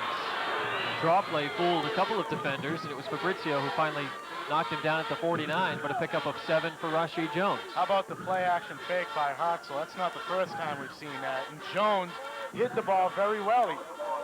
When a runner usually runs like that, with so crunched down, you figure he's a decoy. But not so that time. Jones picks up 7 yards. Now has 78 yards on 10 carries. That's not a bad average. 7.8. A lot of teams would take that. Lee still with 88 yards on the ground. That included the 78-yard touchdown run in the first quarter. But now it's Donaldson back in behind Jones, and Rashid getting across midfield, but apparently just short of the first down marker. Going to be a good yard short of it. Winding down towards the final minute of the 3rd quarter. And they'll mark him down just across midfield, and it'll be a full yard for the first down. Tim Cox and Steve Valley from Nickerson Field, Boston University, for the Division 1A Eastern Mass playoff game. It's been a good one, a defensive struggle for both teams.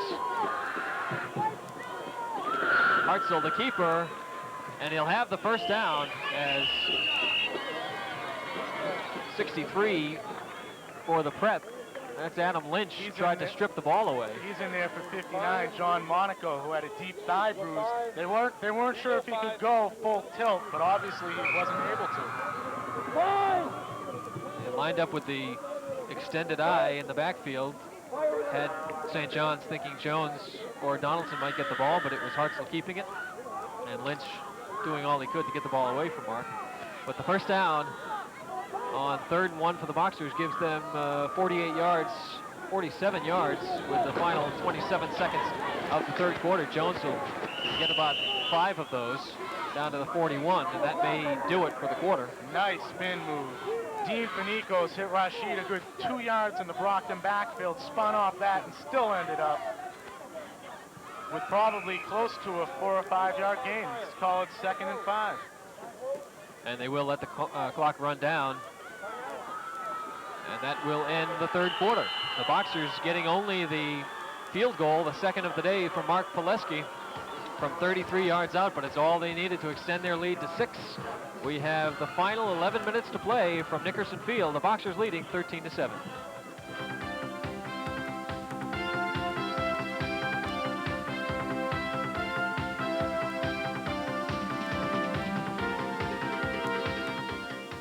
Phantom 1, this is approach. Suspect aircraft's inbound, heading 350. We see him. In 5 minutes. The Air National Guard. Good luck, guys. helping track and stop illegal drugs being flown into the U.S. Move it, move it.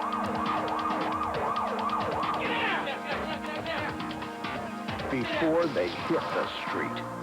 Thanks, Air Guard. We got him. Got him. Got him.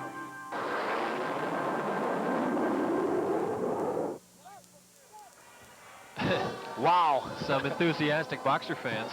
And just to say, there's no alcohol sold at an MIAA-sponsored event.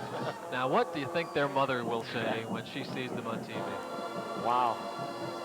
You'll catch your death out there. But they're in the mood. The Boxers have a 6-point lead with the final quarter to play. We'll remind you, we'll be selecting the Cape Cod Cafe Most Valuable Player at the conclusion of the game. The rain's starting up again, Tim. I'm looking at a puddle in the track surrounding the football field. Looks like it's starting to get rather hard out there.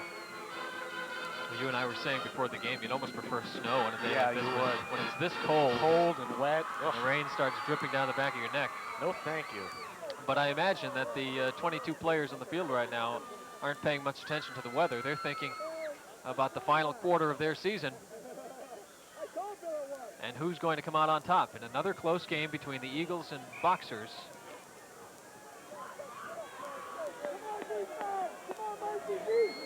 The run by Jones picked up 5 yards for Brockton, so they'll have a 2nd and 5 to start the quarter. And Lee will lose 4 of them. Wrapped up in the backfield, 4 yards deep. Justin Curry there. And Doherty. Their linebackers have been playing great football. As I mentioned at the top of the cable cast, when Brockton faces a 4-4 defense, they have problems getting outside. That's what those outside linebackers are there for, to force the play inside. And Curry did a great job of it on that previous play. A passing situation for the Boxers, 3rd and 8 from the 45.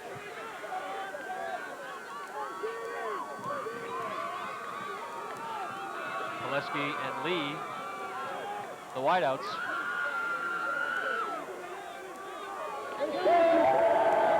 Hartzell again given good time and looking for Lee.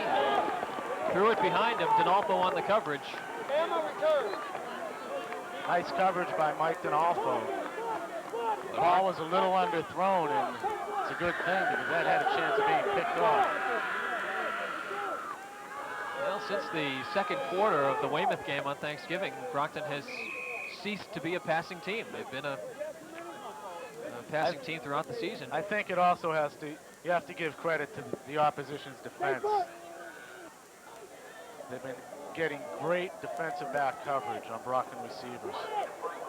Pileski to punt from his own 45 or so. Good kick and a fair catch. Yeah, we got it. We got it. We got the roughing penalty. the kicker penalty. That'll give him a 1st down. Panicos can't believe the call. Well, I'd like to see the replay of that to see if Mark actually did take a dive. But he was rolling on the ground. That'll give Brockton a 1st down. McCone had signaled for the fair catch, but it'll be Boxer ball. And look at after those, the Matt, penalty is man, marched up there. off. Let's take a look as Pileski got rid of the ball. I don't know if you'll be able to see it. Just he was hit. going off the screen. He was That's had all. his legs cut out from under him. That's all it takes. All you have to do is hit a tippy toe right there. If the kicker goes down, chances are the referee's going to call it. Big break for Brockton right there. Give him a 1st and 10 on St. John's 45-yard line. So Pileski contributes. 30-yard line, excuse me. Pileski contributes in a more subtle way this time, drawing the penalty and giving the Boxers the 1st down at the Eagle 30. Hartzell wants to throw right away.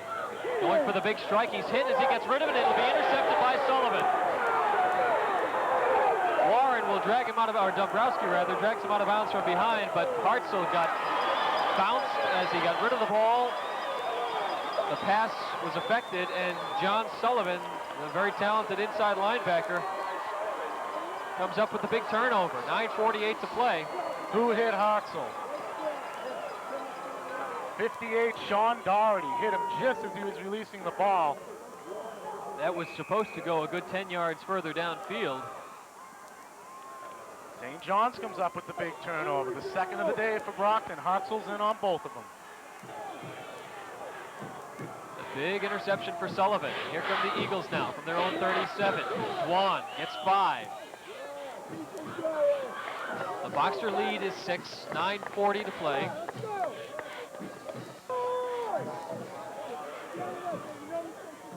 And already you can look back to that turnover in the first half when the Boxers were at the 6-yard line of St. John's and gave it away on first down when it appeared they were ready to extend their lead.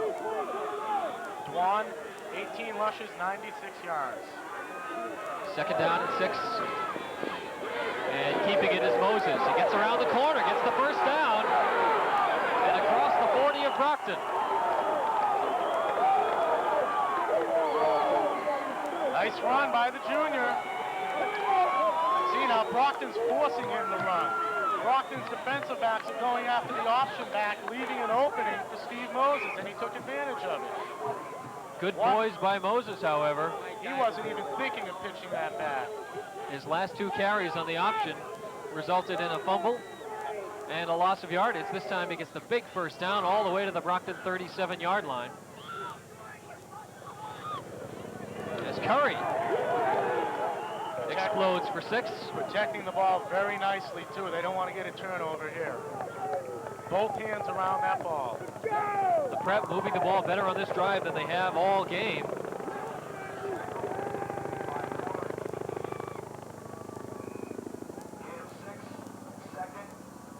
It'll be a 2nd and 4 from the 31-yard line. Here come the Sky Camp reinforcements. Brockton might need him on this drive. 8:10 to play. Moses, screen pass to Dwan. And Dwan breaks tackles, breaks another, spins away from LaFontaine down to the 23-yard line, another St. John's first down. Poor job of tackling right there by the Boxers. You got to wrap Mr. Dwan. You're not going to take him down by hitting him up top. He's too good a runner. That play should have been a no-gainer.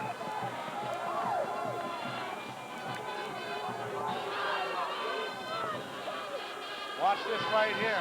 Actually, I don't know if you could count this as a pass. It was more of a lateral. It was just a run by Kevin Dwan. He's approaching the 100-yard mark. More importantly, he has the first down at the 24-yard line of Brockton. And he's got the ball again. Gets about 2 on second effort. The Prep coming alive when they need it most following the big turnover. We'll give double credit for that turnover to Sean Doherty for creating the deflected pass and John Sullivan for picking it off. That set up this drive, and St. John's has moved the ball extremely well. Now faced with the 2nd and 9 at the 23. Dwan is over the century mark. We'll rule that a run for 18 yards in the previous play.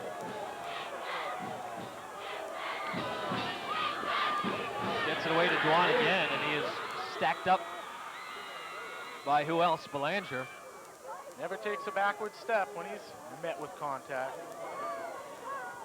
Dwan able to pick up about 3 before the tackle, so 118 yards from Mr. Dwan. 2nd down and 6. I don't know. It brings up a 3rd and 6 now from the 19-yard line. And this is a big play for the Prep. They have not thrown the ball much today, but this is I look for him to keep it on the ground. Watch Dwan a and maybe traditional the passing option. situation. They've got 2 receivers, McCone and Donalfo to the right. A little mix-up at the snap. Still Moses with the ball, and he'll get stopped at the line of scrimmage. Lamar Lee played that perfectly. He was on the safety blitz. He went in for the option, and that's exactly what St. John's wanted to do. Give Billy Devin credit right there for calling the right defense. Beautiful defensive effort by the Boxers on that 3rd down play. No gain. 4th down and 6 from the 19. We've had an awful lot of 4th down situations for both teams today. Kudos to Billy Devin. Here we go. 4th and 6. 4th and 6, they'll go. They're at the right hash mark. And Dwan now takes the timeout. They wanted to see what defense Brockton was going to put up. Who called that timeout? Dwan or Moses? Dwan called it. But again, they may have been surveying the defensive setup and deciding what to do from there. So here's the situation, 5:46 to play. 4th down and 6 from the 19. St. John's trailing by 6 after 2 Mark Pileski field goals. have a feeling this one's going to go down to the wire, Tim, just like the previous matchup in Eastern Series. Brockton made a brilliant comeback, driving for a touchdown to tie it up at 14 into overtime. I don't like overtime, though. I don't want to see any overtime. Bad for the blood pressure. And the turnovers have been a story as well. The Boxers with 2. The first did not lead to any St. John's points, but it did stop a Boxer drive at the 6-yard line of the prep. When it appeared they were going in for the score, they give the ball away. The second turnover, the interception here in the 4th, set up this drive, and it's come down to this 4th and 6 play from the 19. Defense has been in this situation many, many times throughout this season, and more often than not have responded. As you look at Armin Colombo pacing the sidelines. He's done a lot of pacing these past couple of weeks, let me tell you. Here we go. Curry the lone setback now. Dwan in the slot. Donalfo and McCone the receivers. He rolls left. Nice coverage downfield. Nobody there. He's got room to run it. Here comes Lee. He didn't get it. He appeared to be out of bounds short of the first down. And he was. Brockton ball. They were looking for McConey deep in the end zone. Great coverage downfield. I think that was Lamar Lee or Mark Pileski. Great coverage. Forces Moses to run when he didn't want to. He tried to make that orange yard marker, but he just couldn't make it. He appeared to have it, and along came 22 Lamar Lee. Now watch the pursuit. He had no intention of running this ball. He wanted to throw it. He had his arm caught. Great coverage. Dwan, you see looking. You were covered, pal. Gentili and Lee were the two who came up to make the stop when it appeared that Moses had an alley for the first down. So the Boxers take over, 1st and 10 at their own 15, and that was a game breaker. You know, Tim, Brockton's not out of the woods yet. They have to get out of their end. If they could get it down to the 50 and then punt it, and if they by chance don't make another first down, if they punt it and leave St. John's 90 yards to go, take a few minutes off the clock, then Brockton can start looking positive. They're not out of the woods yet. This game is far from being over. Well, we've learned on a couple of occasions this year that 5 minutes is an eternity in a football game. Jones with 93 yards now. 2nd down and 3 after Jones got 7 on the first one. He'll get close to 3, appears to have the first down as he stumbles forward. See where they spot it, though.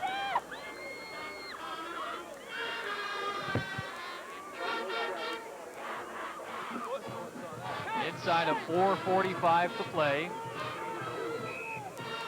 And they'll mark Rashid just short of a first down. 3rd and inches now at the 25. Again, quickest way, quarterback sneak right behind Big Brent Warren.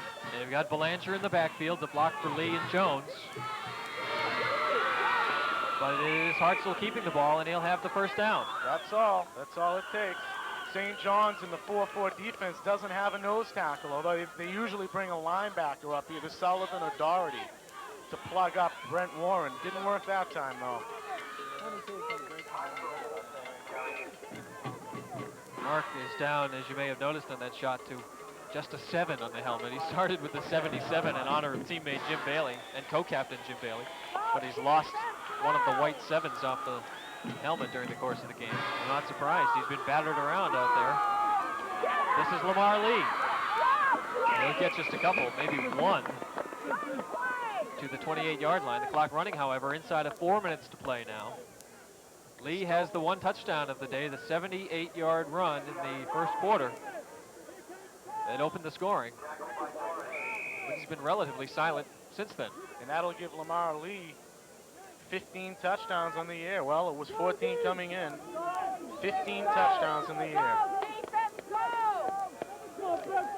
The last 2 or 3 last coming 4 on the ground. 4. Three of them were against Weymouth on the ground. The last 4 have been rushing touchdowns after he picked up 11. Passes to Mark Hartzell. Jones trying to bull his way forward, but couldn't make much progress.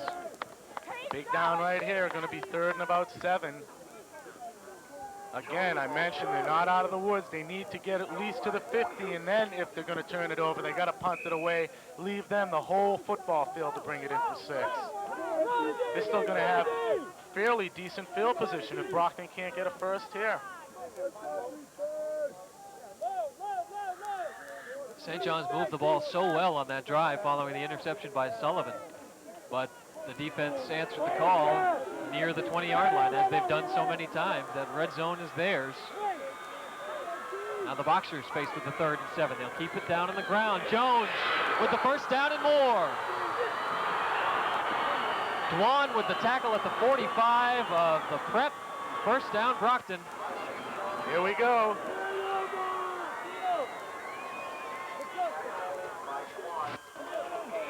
Rashid Jones, he'll crack the 100-yard mark with that run. And some. Clock will begin rolling as soon as the yard markers are set. 123 yards for the senior running back, senior fullback. Oh, he's been their meat and potatoes guy the past couple of weeks. And we mentioned at the beginning of the second half, it's his game. And he just showed he's going to win it for Brockton. They apparently marked Jones out of bounds when he went down because the clock has not started running again. It's a 2:28, and this is Lee, Lamar Lee, doing some running of his own. That will push him close to 100 yards on the day, as he had 88 prior to that carry. St. John's, it doesn't look too promising for the Eagles right now. Unless Brockton turns it over, they could run this clock out. And now they're well into Prep territory. This is what I was talking about. Now Brockton, the Brockton sideline, is Lamar Lee with 99 yards. Now they're breathing a little bit easier. Did you see how close he was to giving up that ball? He was very close. Look at right there. He's still ready to give it up. Not for his lack of effort, but the attempt to strip it away was almost successful. 2:04 and the clock running. At the 33, a first down for Brockton. Jones won't get anything. He'll lose a couple here. And a timeout called quickly by Tim O'Connor for the Eagles. Sort of a faint scream we hear over the microphones. 1:54 to play. The Brockton lead is 6. That's because of 2 field goals by Mark Pileski of 32 and 33 yards. As you look at Kevin Dwan, who's been all everything. And there again, you see the patch on the right shoulder. Chip 38 right over the Eagle. They've all been wearing them. Many of the players have 38 stenciled on the sides of their helmets. They want to win this game badly for their departed teammate. We also saw Don Gentili taping his ankles with a 77. A lot of emotion out there. So far, it's played into both teams' hands. Jim Bailey missing his final game as a boxer. And what an outstanding career he had, taking over for his brother John, who's now at Stonehill. I'm going to go out on a limb and say Jim outplayed his brother. Of course, Jim starting 2 years really has something to do with it, but he's been between him and Ricardo LaFontaine. I don't know. It's a toss-up to see who is the better. That is Keith DeRoyce. Well, Jim Bailey is on crutches in the sidelines too. That's Keith DeRoyce, who went down with a knee injury halfway through the season. Had some surgery. Things are looking hopeful for Keith. All they can do is watch as the Boxer offense tries to run down the rest of this clock. There is Jim Bailey right behind Mike Von George. He was on crutches earlier today. I guess he's I'm telling you, if you're trying to watch the game, that's the wrong guy to be behind. Like a tent. Oh! Second down and 13 and a scramble. I'll tell you what. 33. 58, Sean Doherty almost called a fumble on the handoff. He was right in Hartzell's way. Mark just barely got it to the running back. St. John's down to 2 timeouts after this one. Brockton, of course, probably won't pass. They're in a traditional passing situation with 3rd and 12 facing them, but the last thing they need is another turnover. Lamar Lee goes over the century mark, 101 yards. That's the first time since I think Anthony Comer and Chris Campbell that Brockton's had 2 running backs over 100 yards. Then you go back to Rudy and Darnell. If they didn't get 100 yards a game, something was the matter. That was an event when the 2 of them didn't get 100 yards apiece. I was down in the press box earlier today, and the big discussion with the press people was who was the better running back, Anthony Comer, Rudy Harris, or Darnell Campbell. The toss-up was between Rudy Harris and Anthony Comer, but I think Rudy Harris won out. Just by his size and brute force. And now he's taking that size and brute force down to Clemson. The Death Valley. That's the tradition of fine athletes in this Brockton football program, continuing with many of these players in the field today playing their final game for the Boxers. A few of them are going to go hit the basketball court on Monday. Velios, Pileski, Hartzell. 3rd down and 11. Jones on the carry. He will not get the first down. He'll be stopped after a gain of 2. And the clock will be stopped with 1:37 to play. St. John's will have one more timeout. Remember, they took a timeout. No, that's their last one right there. They took a timeout on their offensive drive before being stopped on 4th down. The ball will be at the 32-yard line of St. John's. A 4th down for the Boxers. They'll have some decisions to make themselves as they approach this play. Well, you figure you got to go for it. Take more time out. Well, if they don't make it, hey, there's some dorm room help right there. They're going to need all they can get right now. Those dorms with a pretty good view of the action at Nickerson Field. Absolutely. I was talking on the way up here today to Paul Murphy, Judge Murphy, we'll call him, from Brockton, the father of Andrew, a former boxer, who's now at Trinity College. And Paul was saying the last time he'd been here to this site was to see Warren Spahn pitch for the Boston Braves. This is the site of is that before our time, Braves Tim? Field. I can only speak for me when I say yes. You can speak for me too. Yeah, that is a few years ago. You talking maybe late 50s there? Now they moved to Milwaukee in the mid-50s. Yeah, so very early 50s, I guess. Boxer ball, 1:37 to play. They have a 4th and 9, and we'll run it from scrimmage. Well, the clock's going to stop. 3 receivers. They don't get a first down. Hartzell looking end zone for Lee. Tipped away at the 1-yard line by who else? It was Dwan. It was Velios down there. They wanted to use a little height. Now St. John's, minute 30, 68 yards to go to tie this baby up. No timeouts, I might add, to boot. Velios trying to use that height, as Steve said. Almost got it on the tip. And correction too, it was also Fournier on the coverage. Dwan was the free safety back there. Now so there it is. St. John's has to do something that they're not accustomed to doing, passing in crunch time. Some prep fans. St. John's, come on! Let's go! This side of the field. Maybe not, babe. This side of the field has erupted.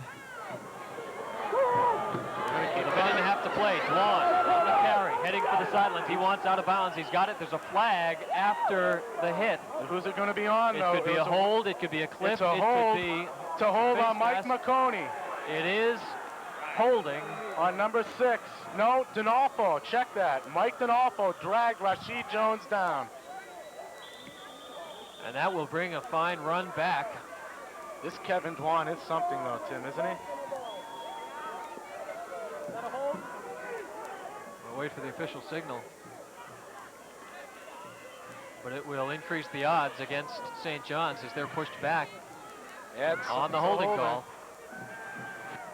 Keep your eye on number 2 if you can pick him up, Mike Donalfo, behind Kevin Dwan. There it is right there. He's holding on to George Fernandez. George on Fernandez, his back. all right. We'll take it. And the prep pushed back to their 24-yard line. 1st and 20. Remember, Moses does not throw the ball much. He has not thrown one to Matt Marvin yet today. Over the middle. Good coverage. Oh. Fabricio, the intended receiver, and 3 white jerseys in the neighborhood. They're down to 2 downs, Tim. Maybe. Minute 15 left. Remember, St. John's doesn't have any timeouts. So if somebody catches it in the middle of the field, The clock will stop to the yard markers are up there, but then the clock starts immediately. They got to get out of bounds. Almost intercepted by Lamar Lee. Just like the tip drill in practice. Oof. Second down and long.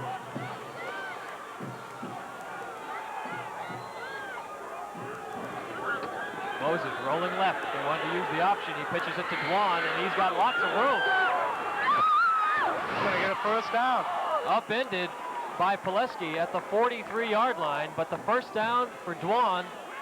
How many times today have they pulled that off on third or fourth and long situations? Here on second and long with the clock working against them. And it works again. The clock is running down to 1 minute. 136 yards for Dwan.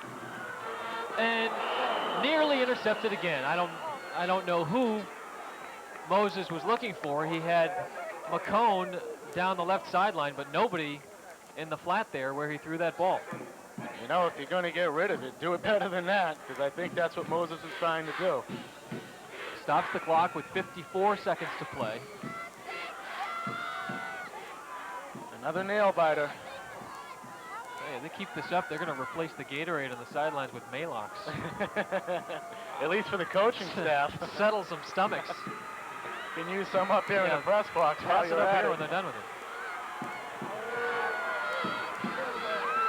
Second and 10 from the 44. Long count by Moses. Looking to the right side, and it is again nearly intercepted. Lee thought he was all alone. McCone reached back and got a piece of it.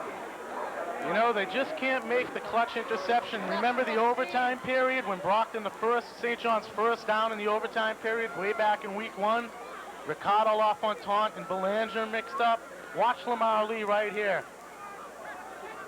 He had dreams of being a hero right here. This was the clincher. Coming right at you. McConey gets a hand back. No, he did not. It was just Lee. He started running before he caught it, that's all. Looked back over his shoulder to see what was there, but it was... Watch the run right here by in and out of the hands. Watch the sweep. 48 seconds to play. Third down and 10. The option. And Dwan won't get a handle on it. He's down at the 34. Clock still running, 40 seconds. They got to get it off very quick. St. John's with fourth and long and no timeouts. Moses giving the signals. And it's thrown away. He did not know it was fourth down. There is a flag for illegal procedure on the far side of the field, but that's a moot point because Moses just threw the ball away on fourth and long. Brockton will be the Division 1A champion, 1991. There it is, the penalty declined, and the Boxers begin the celebration. Payback. What a way for it to end for the Prep on just a mixed-up call. Moses didn't know it was fourth down. He did not know. Look at Armin Colombo. He's going a little bit wild. He wants everybody off the field. Oh, he's hugging everyone over there. He'll get a nice shoulder ride out to midfield. Hope they refrain from the Gatorade dump, however. Today, I wouldn't want that. Like this. There he is. There he is, hugging Gene Marrow. Tommy Colombo in the red hat there. There he is. And it's just up to Mark Hartzell to down the ball to make this one official.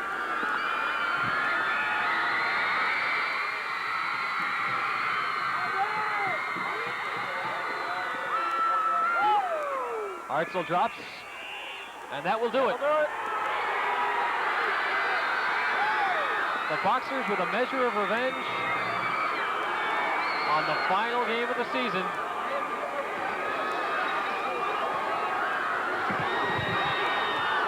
A defensive battle. The Boxers coming out on top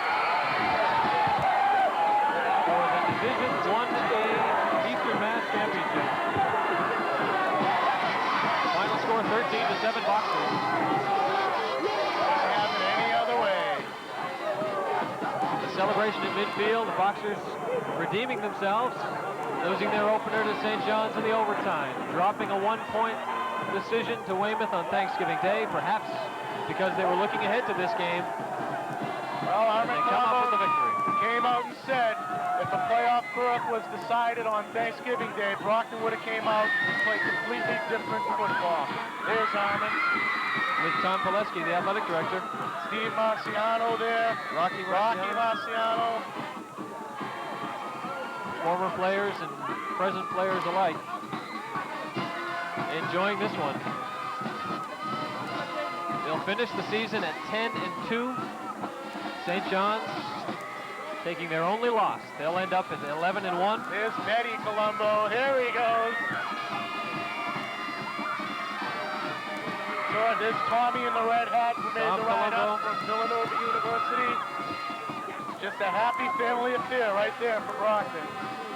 Colombo's 7th postseason victory at Brockton High School. He went 6-4 in Division I Super Bowls. Add another notch onto the Colombo victory chain. For St. John's, an outstanding season, starting with that thrilling upset victory over Brockton on opening day, and ending with a disappointing finish, 13-7. The Boxers behind 2 field goals from Mark Pileski and Armin Colombo with the goods, the hardware, catching up with the players. This means a lot to Armin. He wanted this game along with his team so bad. He wanted to ensure that Brockton did belong here in this Division 1A playoff. 21 years and the losses never get less bitter. The wins never get less thrilling for Armin Colombo. As we'll take a look at Armin's reaction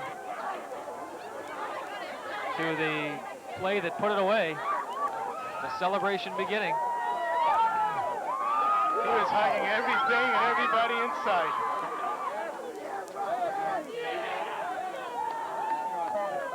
That's it. There we go. It's his son Tommy boosted him up. Look at that. His son Tommy gave him the lift. Not even a player. A fitting finish for Armin Colombo and the Boxers. Absolutely. 13-7, your final score. We'll be back to wrap it up and to present our Cape Cod Cafe Most Valuable Player on the game in just a moment. The Boxers winning, getting revenge over St. John's.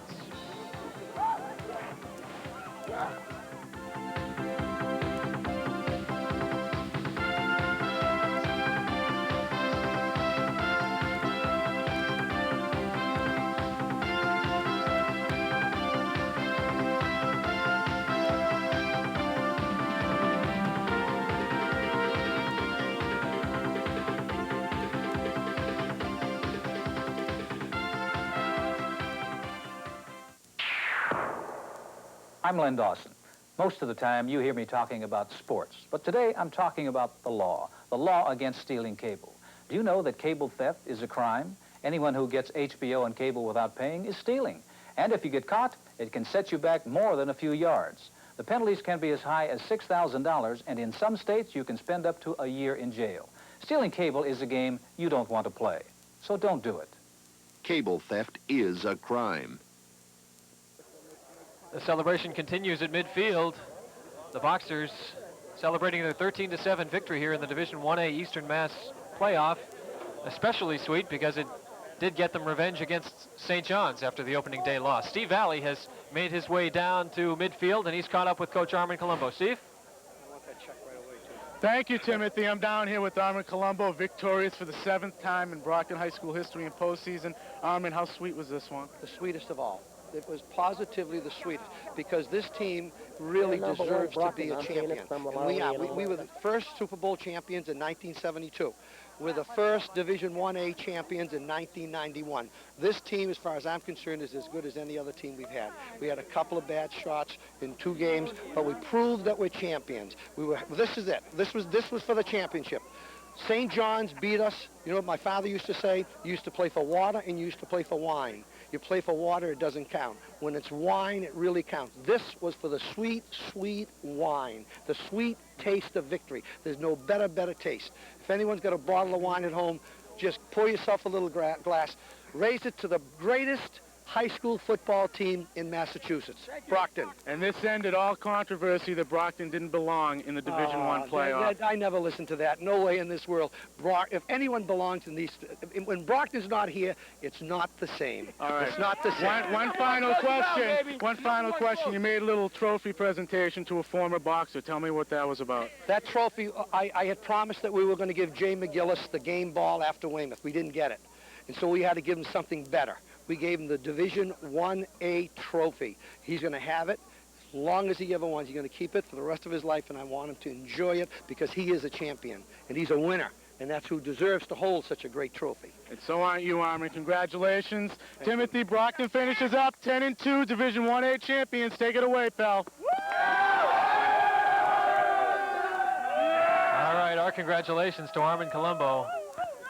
Enthusiastic, you could say that. He loves his job, he loves his players, and always has. And a very nice touch as they present the trophy, the award for the Division 1A championship to Jay McGillis, the former boxer star now at Boston College, who was recently taken ill. And I'm sure he'll put that in a prominent place.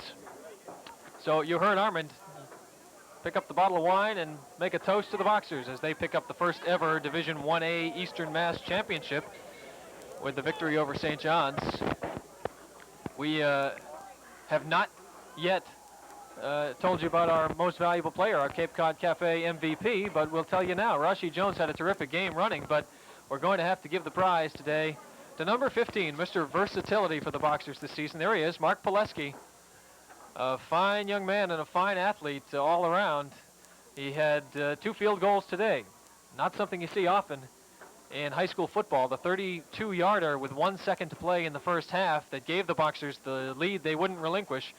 And then with 5:56 to play in the third quarter, the 33-yarder that extended that lead to 13-7, and that's the way it ended. Mark has been a terrific player on special teams, offense, and defense throughout the season, and we congratulate him on his performance today. We have some numbers, do we? There's the prize, the spoils that go to the victor. And that's the prize that will go to Jay McGillis, thanks to Armin Colombo.